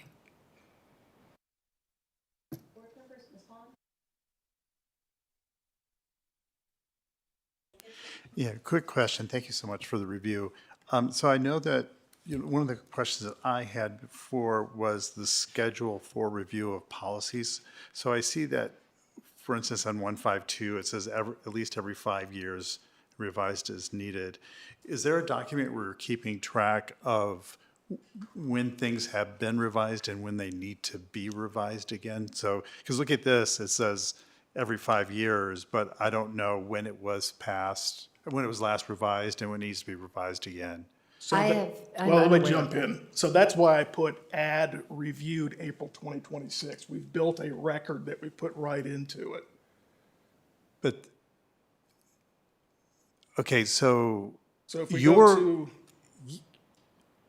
wait, so, What we can do, I am unaware of the type of chart you're asking about, and I looked for that, sir, because that would have helped me with what we're looking at. But what Mr. Roberts has pointed out is that by putting that review date there, it'll be really easy for us to create a spreadsheet that'll keep track of when we reviewed the policies so that we can kind of keep an eye when that 5-year expiration's coming up, that we're going to have to do this again. right. Part of the reason I asked that question is that the process of updating, there's a process for the update on how that's supposed to take place. So you can't just say, oh, you can't just stamp a date on all of the policies and say, oh, these were all reviewed, because some policies, state code requires of us to go through a certain process. So that's one of the reasons why it's helpful to know the last time it was reviewed, to know within the 5 years, okay, so in 2027, that's when we need to engage in that process. So that's why I asked that question. if we get into the habit of regularly reviewing them, we don't have to do it all in one go, but let's say we do one every other month, then effectively we're well within the 5-year period that we're obligated to review them. And just saying, as a board, we read them on this date. We've all agreed that these are appropriate, they are up to date. I believe we've satisfied that. Well, like as I said, some of them, there's a prescribed process for how they're revised, like who needs to be involved in the revision. Mm-hmm. And that's one of the things that comes to mind. And there's another, I'm trying to remember which one it is, that there's a certain time of year, the annual, but don't quote me on that. So I just have a sense that it might require a little bit more refinement than just saying, we've looked at all of them, this is the day we did it, we're good to go. That having a little bit more information would be helpful. We get to that point, we cross that bridge. But for this one, this is as easy as can be. Yeah, I think in this particular, the ones for the bylaws. Bylaws, I mean, that's as simple as we can get. Dr. Guthrie, and I hear exactly what you're saying.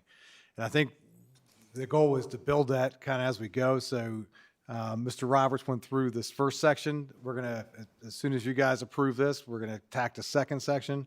We'll pull those kinds of items out and make sure that we're following those things as prescribed going forward.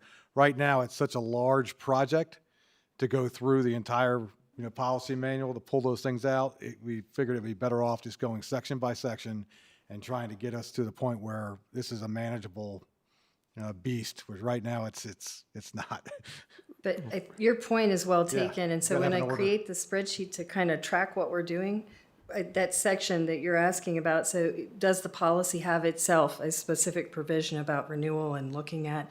So we can create that section so that while we're doing this, with Mr. Roberts starting with section 1, it's great, because we're going to create that document, we can just create it as we go.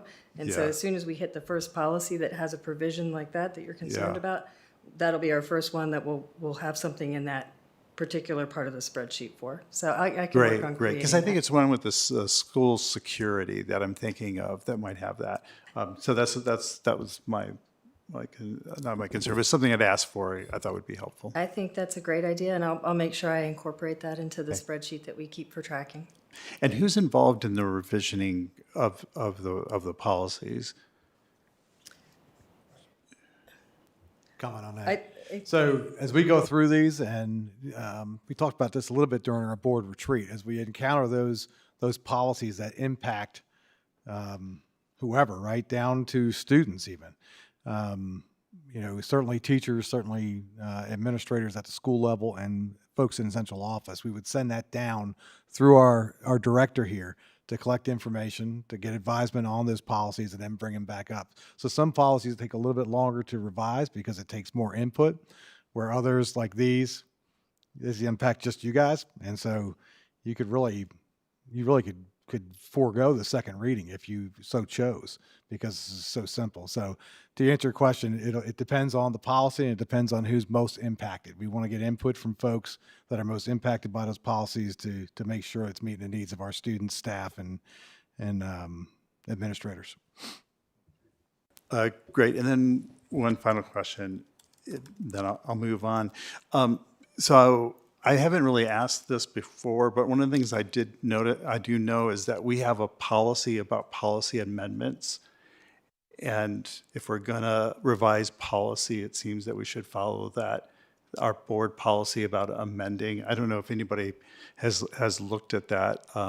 I've looked in the past, I was like, I don't think we're doing that. But I think that as we're making more significant policy changes, so in that policy, it is 154, there's a whole paragraph on how that process is supposed to take place. So that would involve like sharing a month in advance the possible revisions before it's going to be on the schedule to allow for that input even before that first reading. So I would encourage you to take a look. It's 154. There's a paragraph about amending policies.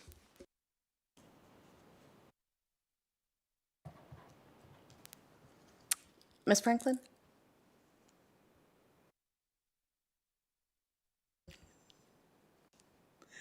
I'll save you for last, Mr. Roberts. Dr. Roundtree? I'm good with these. Thanks. Mr. Roberts, any other comments, since this is a passion project? It's got to get done.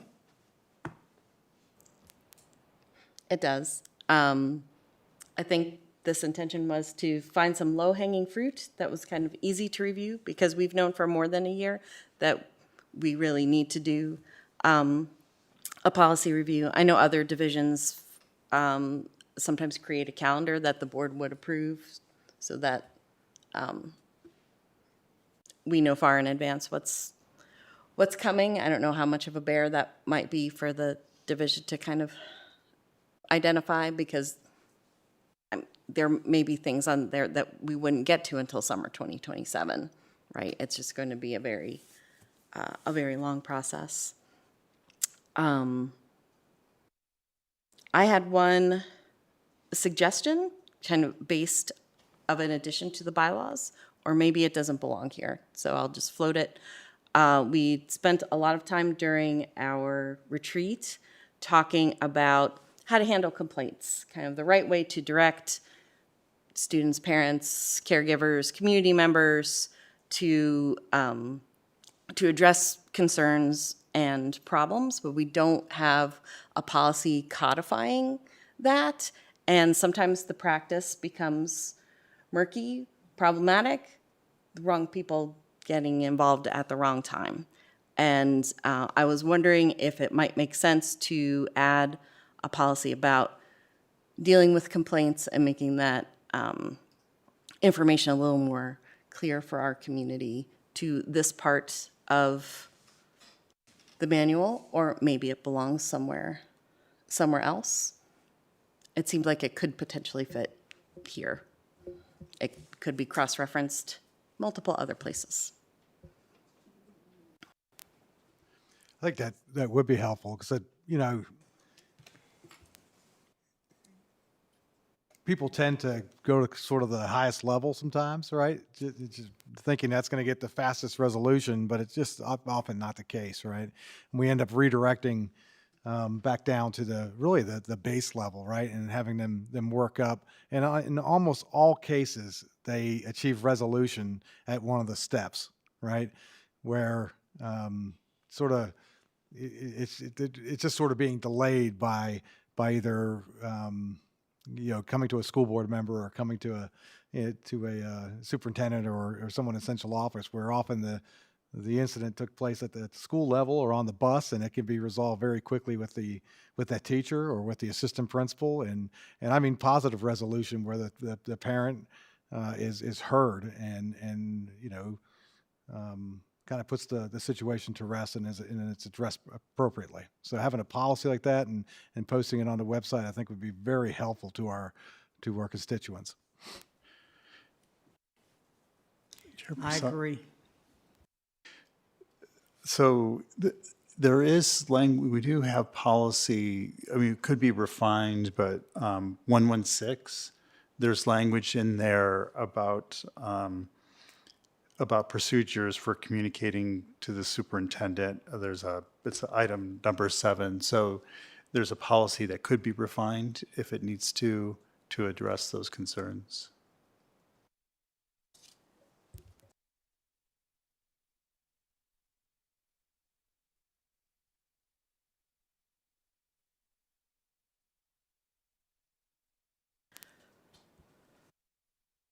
So then what would a good action step be? Would it make sense for the division maybe to create a second draft? We could do that. Adding that to perhaps At your pleasure, that. we could certainly create a second draft and come back to you with any addition of the policy that addressed how the board would address a complaint that comes directly to them, so that maybe a remand procedure or how you're going to handle that.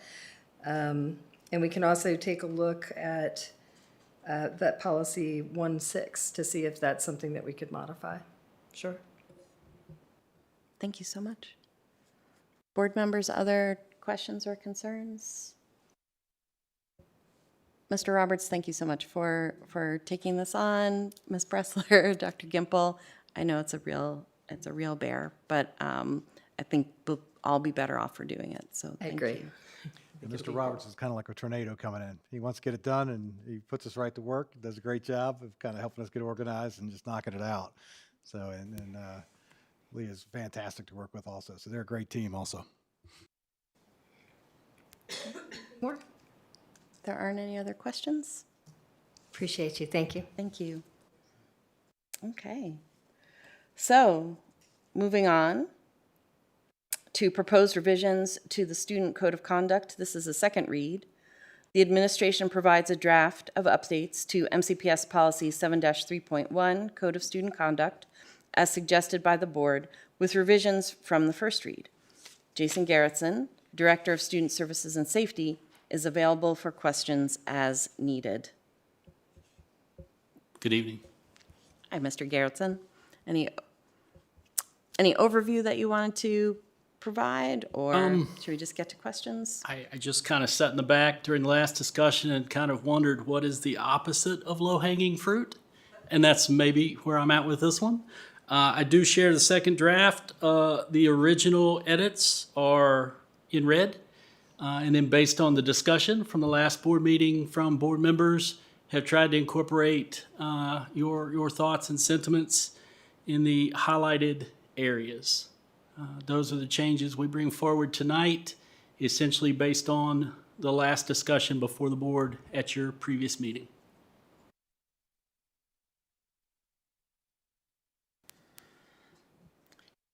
Board members, does anyone want to start with questions? We also have a second document in board docs that just provides some comparison of phrasing, both from the VSBA as well as other divisions throughout the Commonwealth, and some verbiage from the Code of Virginia.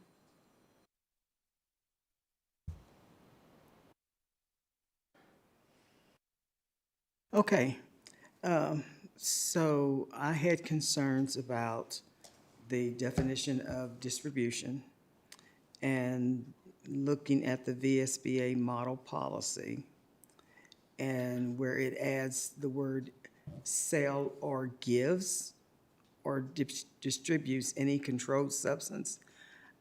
I would recommend that that be in place of what the definition or the language that we have now. And then on page 23, let me bring it back up. Basically where it has the language to strike, written documentation going to, pull it back up here. There's that. One more page. The student or his or her parent, guardian will receive written notification of the hearing officer's proposed action, the reason for the action, and the right of a hearing before the board. It's my belief, and I've raised this before, anytime that there's action being taken against a student, that the parent or the guardian needs to receive the packet of information, the same packet that the board gets. And unless I'm reading this incorrectly, this is saying that's not going to happen.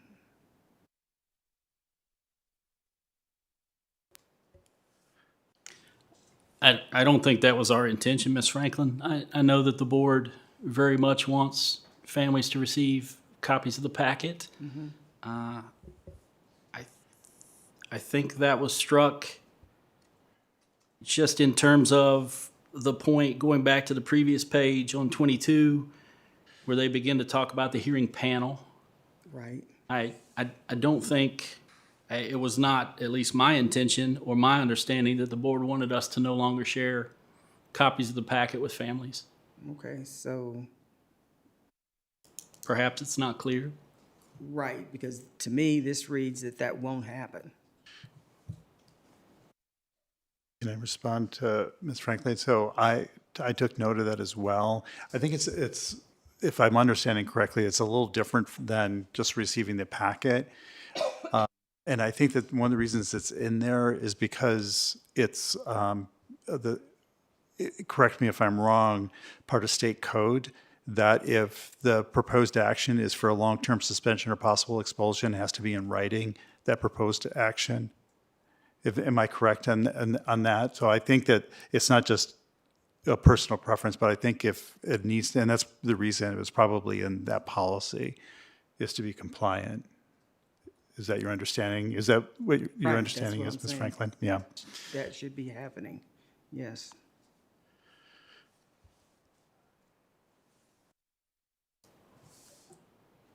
I suppose since should I continue? So thank you for the changes. Somehow I was a little confused.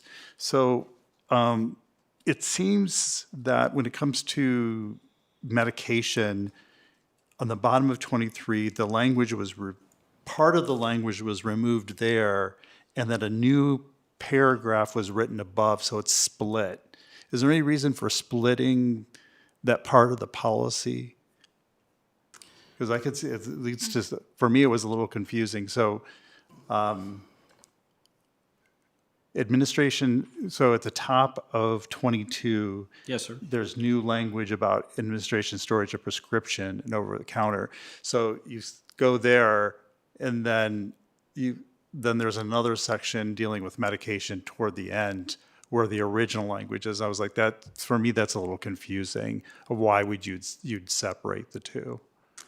We had struck the item on 23 in the first read, and I think questions were raised about the prescription drug policy, which also has its own policy, 7-5.2. We brought that back at the top of page 22, just under the general heading of alcohol and other drugs. So, I mean, certainly, I think that was the thinking about where we placed it.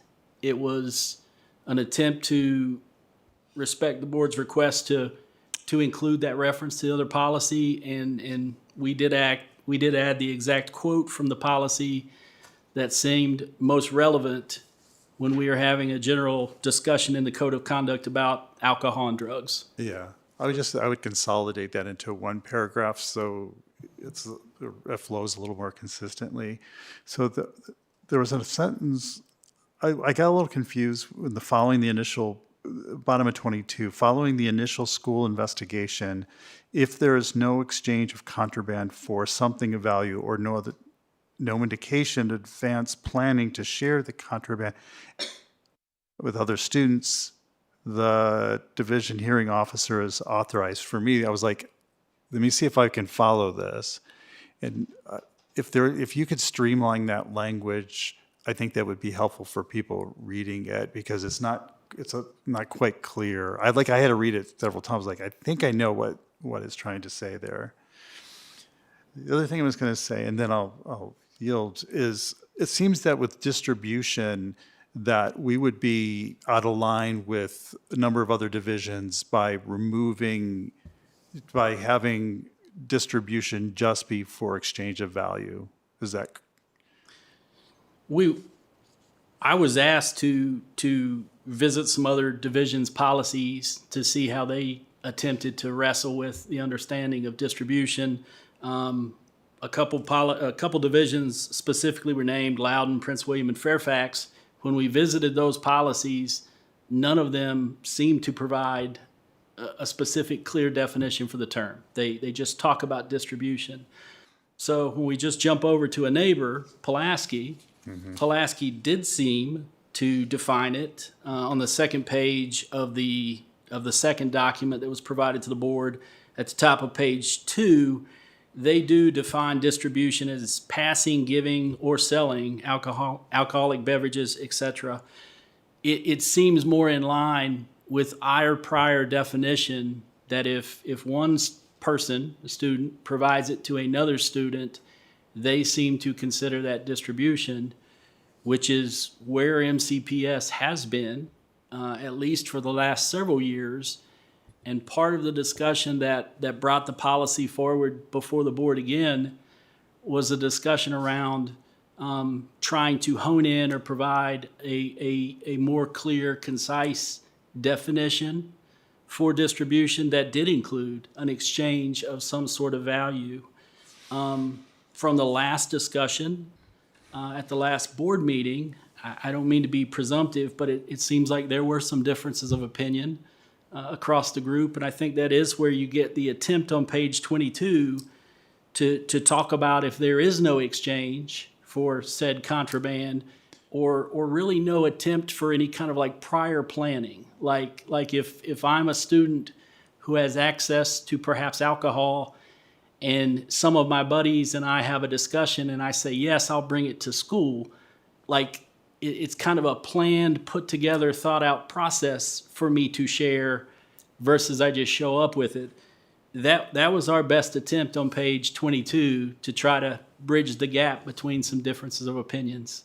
And I appreciate that. I think my position now is, having seen the other policies and the thorny issue of defining and limiting just to exchange of value, is to keep distribution. But for me, where I'd feel more comfortable, because what brought this out was a need to, or a desire to, reduce the number of hearings we're having for distribution. On bottom of 21, it says subsequent violations involving alcohol, tobacco. Is it, I'm not able to read this right now, but if there is distribution, does the policy say that it automatically leads to a hearing before the school board? Current policy would would say that. With the revised policy? With our revised policy, it gives some opportunity. Again, it's that attempt at the school level to do some investigation and say, this doesn't appear, and I hate to talk in such simple terms, but this doesn't appear to be a person who's a drug dealer or trying to, like in those cases, I think the expectation is that would come before the board. That would be heard by the board.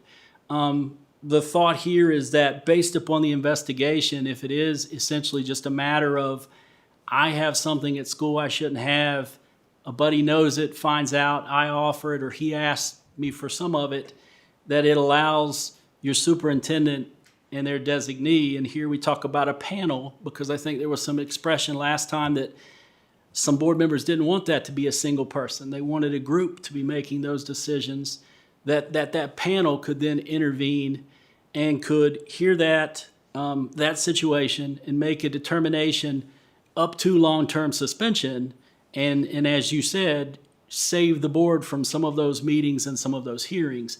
If that panel determined, hey, this is something we really feel like probably should be a recommendation for expulsion, then it would go ahead and be forwarded on to the board. But again, a lot of it talks about that investigative piece, and I think we do have some situations where if I'm the student, I show up at school with something I shouldn't have, and I essentially have shared it with some friends who have willingly taken it. We didn't really plan it, but once they know I have it, they want some too, and it's more of a situation among friends rather than I am coming to school on with a purpose of selling or distributing an inappropriate item.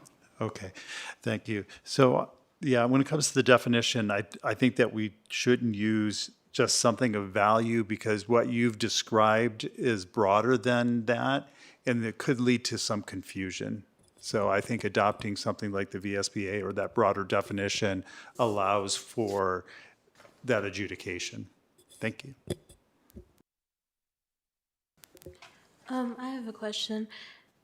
If hypothetically a teacher at one of the MCPS high schools knew of a student who had one of those illegal substances, such as maybe alcohol, but decided not to report it because they don't want to ruin their future, could there be repercussion on that teacher if a student has came forward to them? Like, say the student brought it on a school trip and handed it out. If I understand your question correctly, I think I would probably say, as far as repercussions for a teacher not reporting that, that's probably a better question for someone in our HR department rather than me. What I will say is I do believe our expectation, let me change that. I strongly understand that our expectation is that adults who are aware of possession of alcohol or other illegal contraband items with minors are required to report it. If you read the first several pages of the document that we're talking about today, there are no changes in that area, but it talks about responsibilities. And one of the responsibilities, and I'm paraphrasing, one of the responsibilities for adults on our staff is to ensure the code of conduct is adhered to and followed. So I would say that it's an expectation. If I'm a staff member with knowledge, I have an obligation to report it and carry through with the code of conduct. Okay, thank you. Yes, ma'am. Ms. Parton, did you have any? I know this has been an ongoing thing, and we have differences, and I do want to agree with Ms. Franklin and Dr. Guitry. The concept of value, and I'm thinking about at the age we're talking about. So what does value mean? So to value to a teenager might be, hey, if you give me that, I'll be your buddy, or I'll be your friend, or I'll help you on a test, or I'll do your homework. So maybe adding some verbiage in there to possibly clarify, maybe something even in parentheses, just that it could be, with the exception of any, other than money, because I know distribution is more seen as an exchange. Usually it deals with money, but just to kind of broaden the thought of value and what someone would consider, what is value to you when you're, when you're 15. It might be money, but it could also be, I'll be your friend if you, and they might take that friendship as being a valuable thing to them. So it's just a thought. I understand. Ms. Bond? Well, for me, agreeing that that's important, I think the thing that, the issue for me was the fact that a student that would bring something and then distribute it, got them the two instances. And sometimes the person that would get what was distributed, we did not see. And I feel like because they didn't go through and get the second, that's the important piece to me. It's not so much whether they get money, whether they don't. It's the fact that you've got two kids. One might have said, hey, bring it. So the other one did. And then he gave it to him. But the one is the only one that comes before the board. That's where my issue's at. So I don't know how to fix that. Don't know where to begin to tell you what I would think to fix it. But we've, in many, many closed sessions with Student Matters, have said, well, how come we're not seeing this student? Well, how come that student's not here tonight? So that's the most important issue for me when it comes to drugs. I don't know that it needs to be, I mean, vaping tends to be more of a one student type thing, but when you're distributing drugs or alcohol, I mean, I guess in vaping we have had some handed off, but not so much sharing. And I just think if the other student's involved and they ask them to bring it, that's a second offense in my book, because they're setting up the opportunity for that first child to get that second offense as just distribution. Sorry, I can't talk.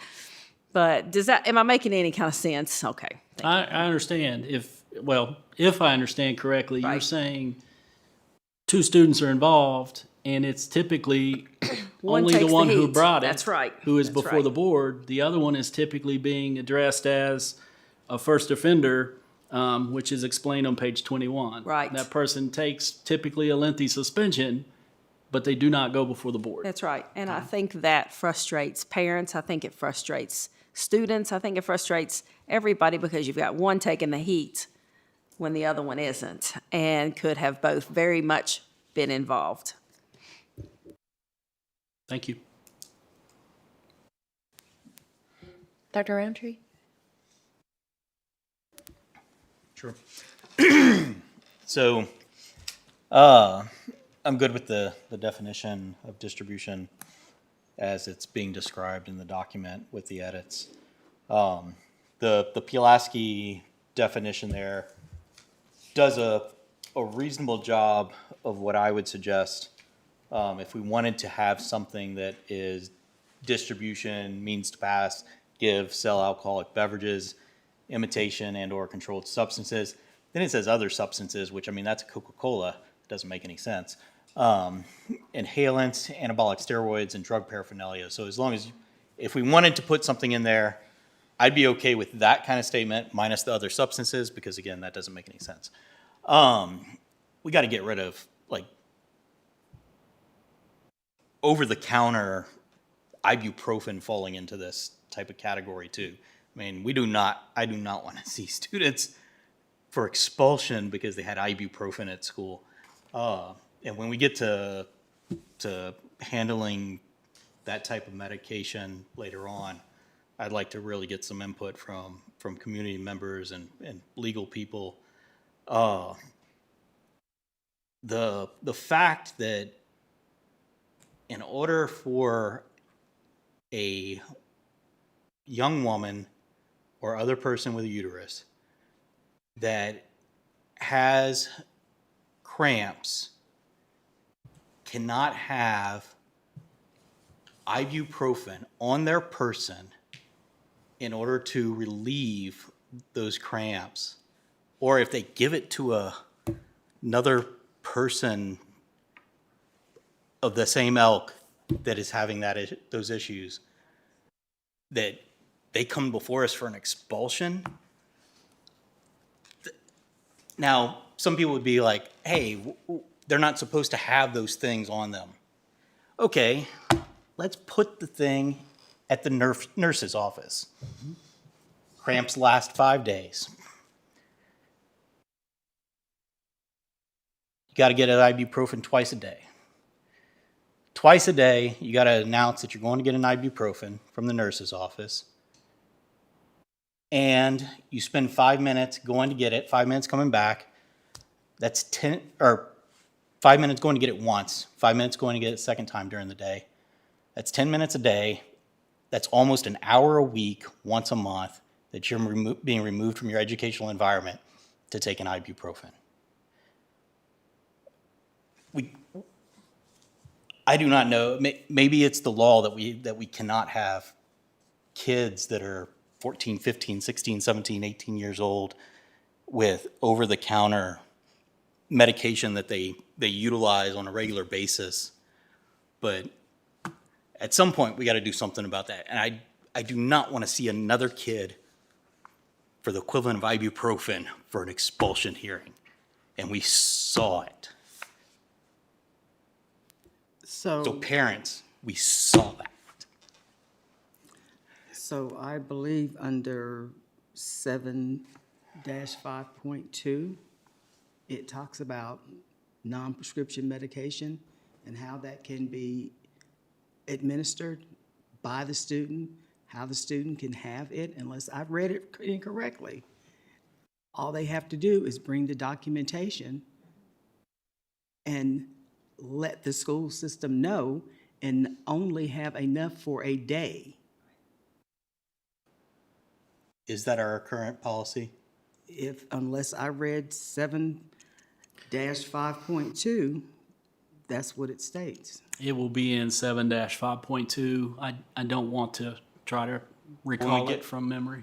When we get to it, we'll look over it. But I'll drop it for now. But there is absolutely policy in place that allows older students to carry certain medications under certain guidelines. And then there is also guidelines in which over-the-counter medications can be stored in the clinic. To your point, Dr. Roundtree, where a student would then have to go, take time, take their medication, and go back to class. There are guidelines to that effect already in policy.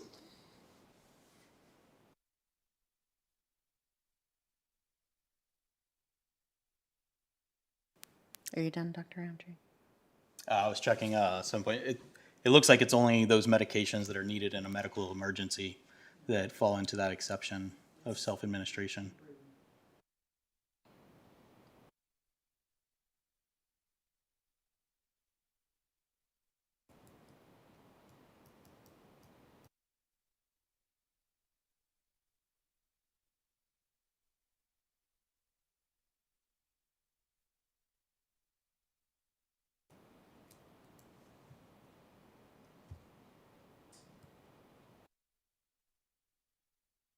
Okay, so 9th through 12th grade is able to, with permission, as you said. So our 5th, 6th, 7th, 8th grade students that fall into the category, which most of them do, or a lot of them do, are not included in that policy. So that needs to be revised. And passing an ibuprofen doesn't need to come before the board. And to my reference last meeting where I was out ill, the reference for aspirin was kids should not be taking aspirin because of there's no such thing as kids aspirin unless you have a heart condition that you need it for. But never mind. Don't worry about it. Mr. Roberts? Don't worry, I'm not going to go off on a rant. Anyway, we're making some progress here. Yes, it's moving forward. Give our employees some power, let them exercise judgment. We're moving in the right direction. You gonna, Board members, you any gonna make a final recommend? Oh, go ahead. questions or concerns for Mr. Garrettson? Dr. Yitri? I think my question is for the board. Have we found a consensus on the definition that he needs for distribution? And whether we want the broader definition or we want to just limit it to something of value in the document before us? I move to accept the document as written and edited.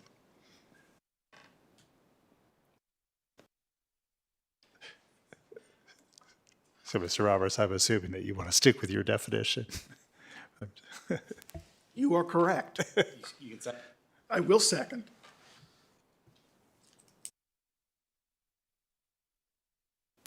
Any discussion? I thought we had some other, so just to accept the document as written, and Mr. Garrettson will go forward with the suggested edits for tonight. Did you From want just tonight. for exchange? Should we do another revision? Or do we want another reading?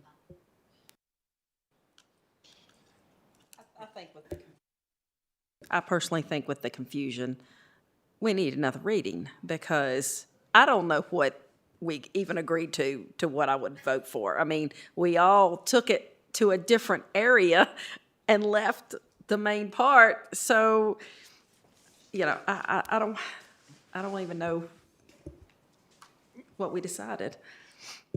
The motion was as amended, or as updated to accept it. So, with no other changes. So if you had specific changes that just were a deal breaker for accepting it, then you would vote accordingly. Right, with that I understand, but like I said, each one of us really didn't talk just on that. That was the deal breaker. We went to another section of it. And so, you know, are we adding more? Are we taking more away? Or are we changing what it said? Or I hear what you said, what the motion is, but the discussion around what everybody was thinking was different.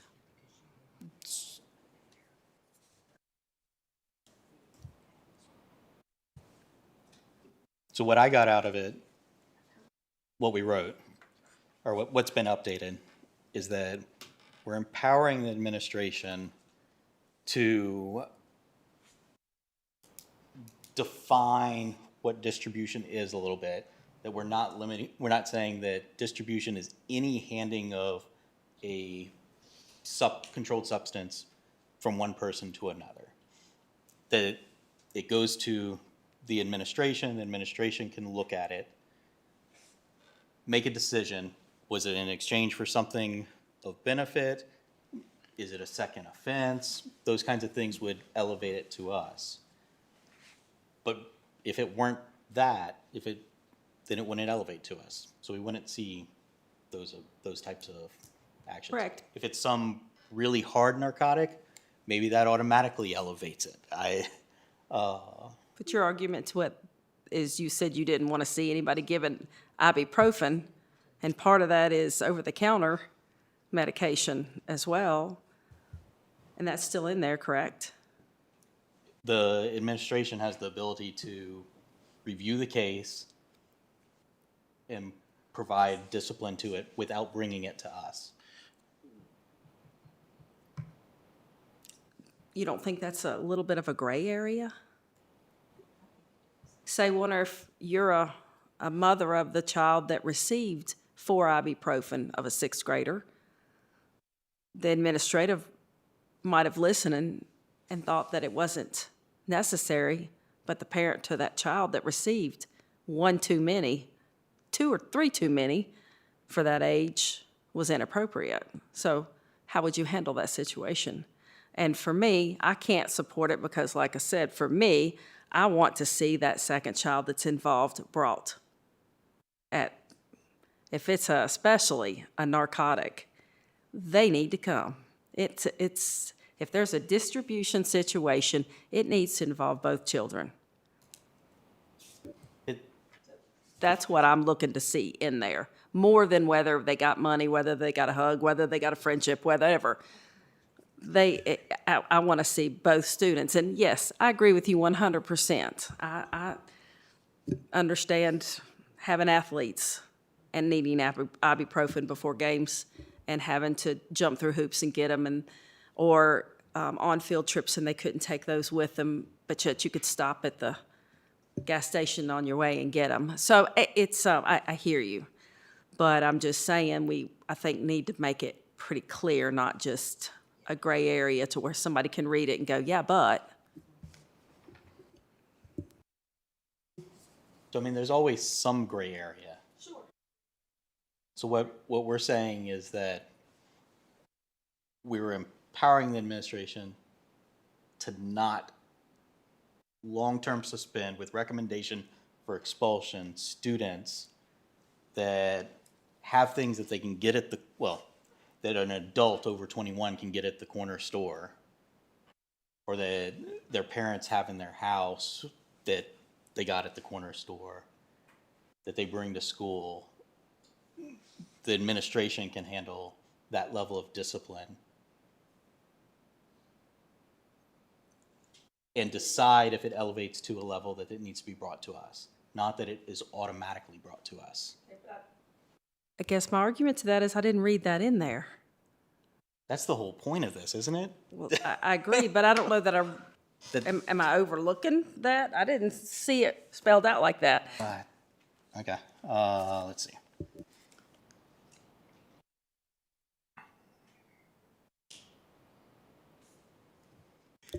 Okay, because the clock is ticking and there's a motion on the table. So if you disagree with how the policy is written, then you vote no. If you agree with how it is presented to us this evening, then you vote yes, and then we move on from there. I don't think that's how discussion quite works, but I might be wrong. Excuse me, that's what I added to the discussion, so that's how it works. Okay. I'll just add that I would like to see the policy move forward. I can't support it as it's written now because there are certain things that are not in it that are required to be in it, for instance, notification, and the fact that some of it's confusing to me. So I'd like to get to a yes, but if I'm forced to vote for it this evening, I'm a no.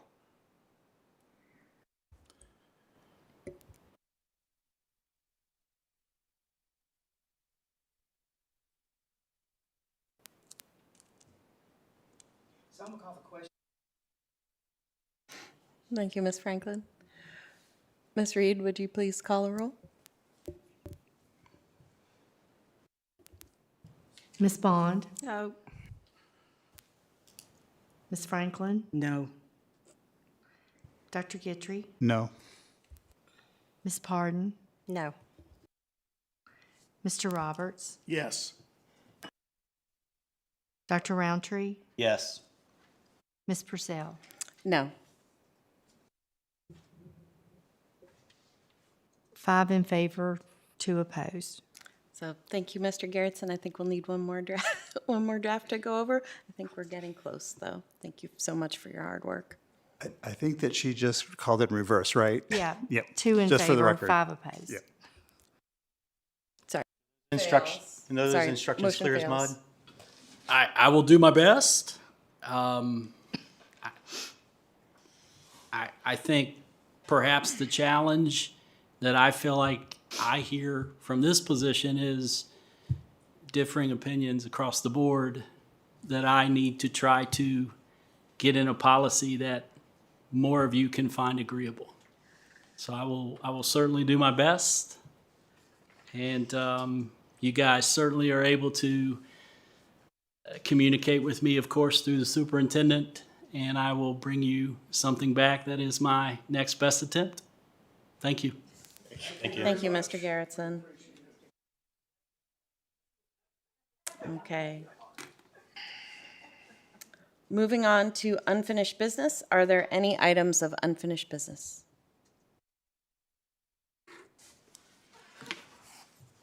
Okay.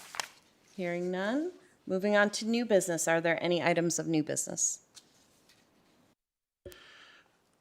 I'd like to return to a question I put before my fellow board members at the last meeting, and it didn't go anywhere.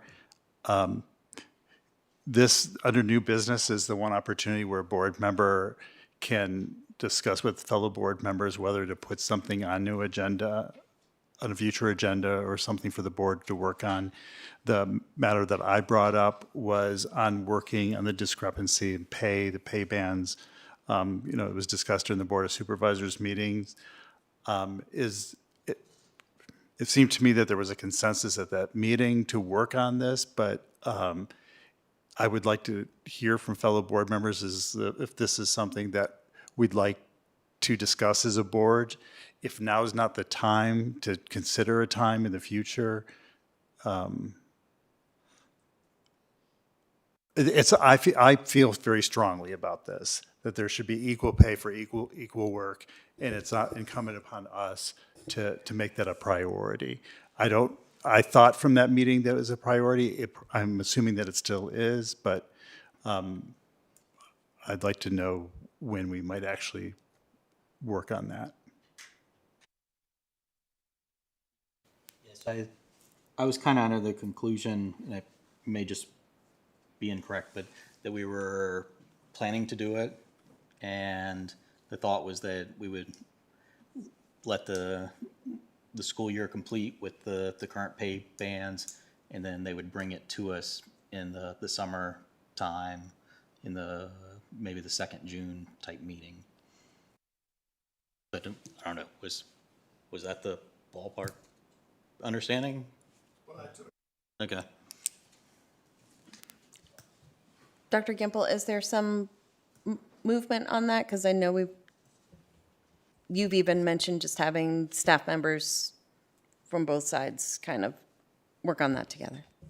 Yeah, I think we can work on that in our liaison meetings as well, and try and get that set up formally. I think Dr. Guidry is looking for like a formal plan for that. I think we can work on that in our next liaison meeting and see if we can come up with a timeline and say, yeah, let's get that done. And that's tomorrow, so. That'd be great. I appreciate that. Any other items of new business? Any announcements or information? Dr. Roundtree? Yes, I'm sorry that I missed the Future Chefs program due to still being in quarantine from COVID. I think Ms. Purcell got to go, but I also wanted to highlight for at least a portion of us sitting up here, it's the first time that in our lifetimes that somebody has gone around the moon, and it's for everybody up here. It's the first time a woman, a black person, or a Canadian person has gone around the moon. So that's an amazing feat that hasn't occurred in over 50 years.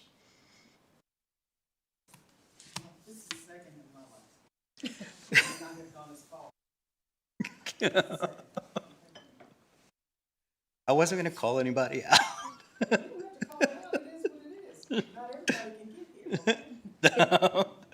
I'll appreciate when I'm there. And Ms. Osborne witnessed the launch. And fun fact, Michael Collins's papers are at Virginia Tech, if you ever wanted to look at them. He donated them there. Some other announcements. The Future Chefs competition is always a good time. I appreciate Dr. Dunleavy, Mr. Gwynn, principal of Christiansburg High School and First Lady of Christiansburg High School, all of us judging. It was a really great Friday evening. Falling Branch Elementary, 2nd year champion. So that was just extremely fun. I do believe that there may be another similar event in the works for high school students, for our culinary students, that might be later this year. So please keep your eyes open, and hopefully some dates will align for other board members to judge. Next Tuesday, I'll be going to the Region 6 VSBA meeting in Patrick County. Be able to shepherd some of our students' artworks for the competition there and just connect with some of our colleagues, so I'm extremely excited about that.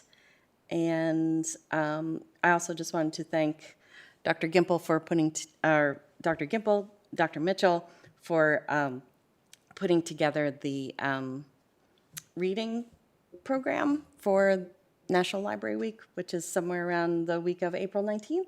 So I hope as many of you can fit it into your calendars, we'll come on out to our elementary schools and read to kids. Upcoming school board meetings, agenda prep is tomorrow after our leadership liaison meeting. And then we'll have our next work session on April 21st. Can I say Oh, something? please, Wait, go ahead. Sorry, I was just waiting until you finished the announcements. I just wanted to apologize to Auburn High School for not going to the FFA or Future Farmers of America breakfast that they host every year. I usually go when I can. I lost my card, I guess, so that kind of goes into when we get as a board, a whole board, like invitations, is there some way we can get that on our calendar? Because I don't want to put more work on you, Tosh, but just like we got an invitation for a veterans dinner and, you know, emails get lost, cards get lost, and that's something that, you know, that has to do with our districts. That's important if, you know, if there's any way. I can Okay. send you an invite for that. Okay, Sure. great. Thank you so much. All right. Dr. Gipple? I just want to thank my staff also for being here tonight. Many of these people are in this building by 7 a.m. So, you know, thank you so much, guys, for hanging out and for being available and for doing a great job presenting tonight. Okay. I adjourn this meeting at 10:24 p.m. Thank you, everyone.